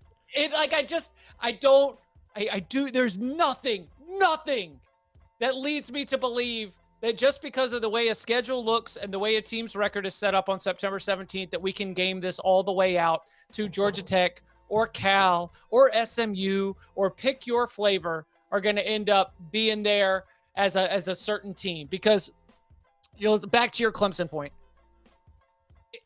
Clemson losing that game was my point about the erosion of the mystique. Because all right, there's tons there, and I invite you to go check out the Best of the Adam Gold Show podcast with Chip Patterson. But I want to get to the larger point that I was trying to get, and I was asking Chip about, is that Clemson's just not good. I know I was listening to people talk about Clemson. They're just not going to win enough games to be a national, in the playoff picture. Like, we could just look at them and go, they're just not good enough to be a playoff team. And maybe that's the reason they won't win enough games, but they're just not good enough. But if you spend enough time listening to the assessment of the college football landscape right now, here's what you will hear. Wes Durham talked about it yesterday. Cal and their schedule remaining. Georgia Tech and their schedule remaining. Now, I think Georgia Tech is good, but are they top 12 in the country good? We'll find out. I'm not sure. But everything is so based on who you play, which enables you to appear better. And I would point this out. If you look at the rankings now, nobody on this earth is saying that Penn State isn't good, great, otherwise, or Oregon. But somebody's going to have to explain to me what they have done to achieve such a high ranking. And because of the way these things work, the ranking that you start with becomes easier to reclaim after a loss. And if you start near the bottom, it becomes harder. It becomes harder to regenerate if you do lose, because then you fall all the way back to the bottom. So there is more leeway if you start higher. Penn State hasn't played a soul. Oregon hasn't played a soul yet. I know Heather Dinich talked about it yesterday. We have to get to a point where the preseason rankings, once that is over, once we have played a game, light them on fire, throw them away, ignore them, and simply rank the teams based on what they have done. Not, did you beat Indiana State 73-0? That's what Indiana did. That's their plan. Play nobody, beat them silly, get ranked. I just don't understand why this is still something that we go, yeah, that's fine. That's fine. And then I bring it back to my greatest hits. Explain to me again, ACC, why you play all these non-conference games that you could lose. Explain that to me. No benefit to it. All right, we got to go. Tomorrow, training camp, Hurricanes. I am Adam Gold. Victoria, I'll see everybody Friday. I'll probably speak to you tomorrow anyway. Yeah. Victoria, good luck to the Cubs the rest of the day. Bye. Making more sports sense than social media trolls. The Adam Gold Show on the North Carolina Sports Network. Hi, it's Adam Gold for my friend Gordon Miller, Miller Lending, Kildare Farm Road and Cary, the man who invented the no closing cost mortgage back in 1987. Do I sound like I am selling something? I'm not selling anything other than you keeping more of your own money. We're not really asking anything from you. You don't have to buy anything. You simply refinance your mortgage if you are already a homeowner without paying closing costs. So you save all that money, thousands, and you lower your monthly payment.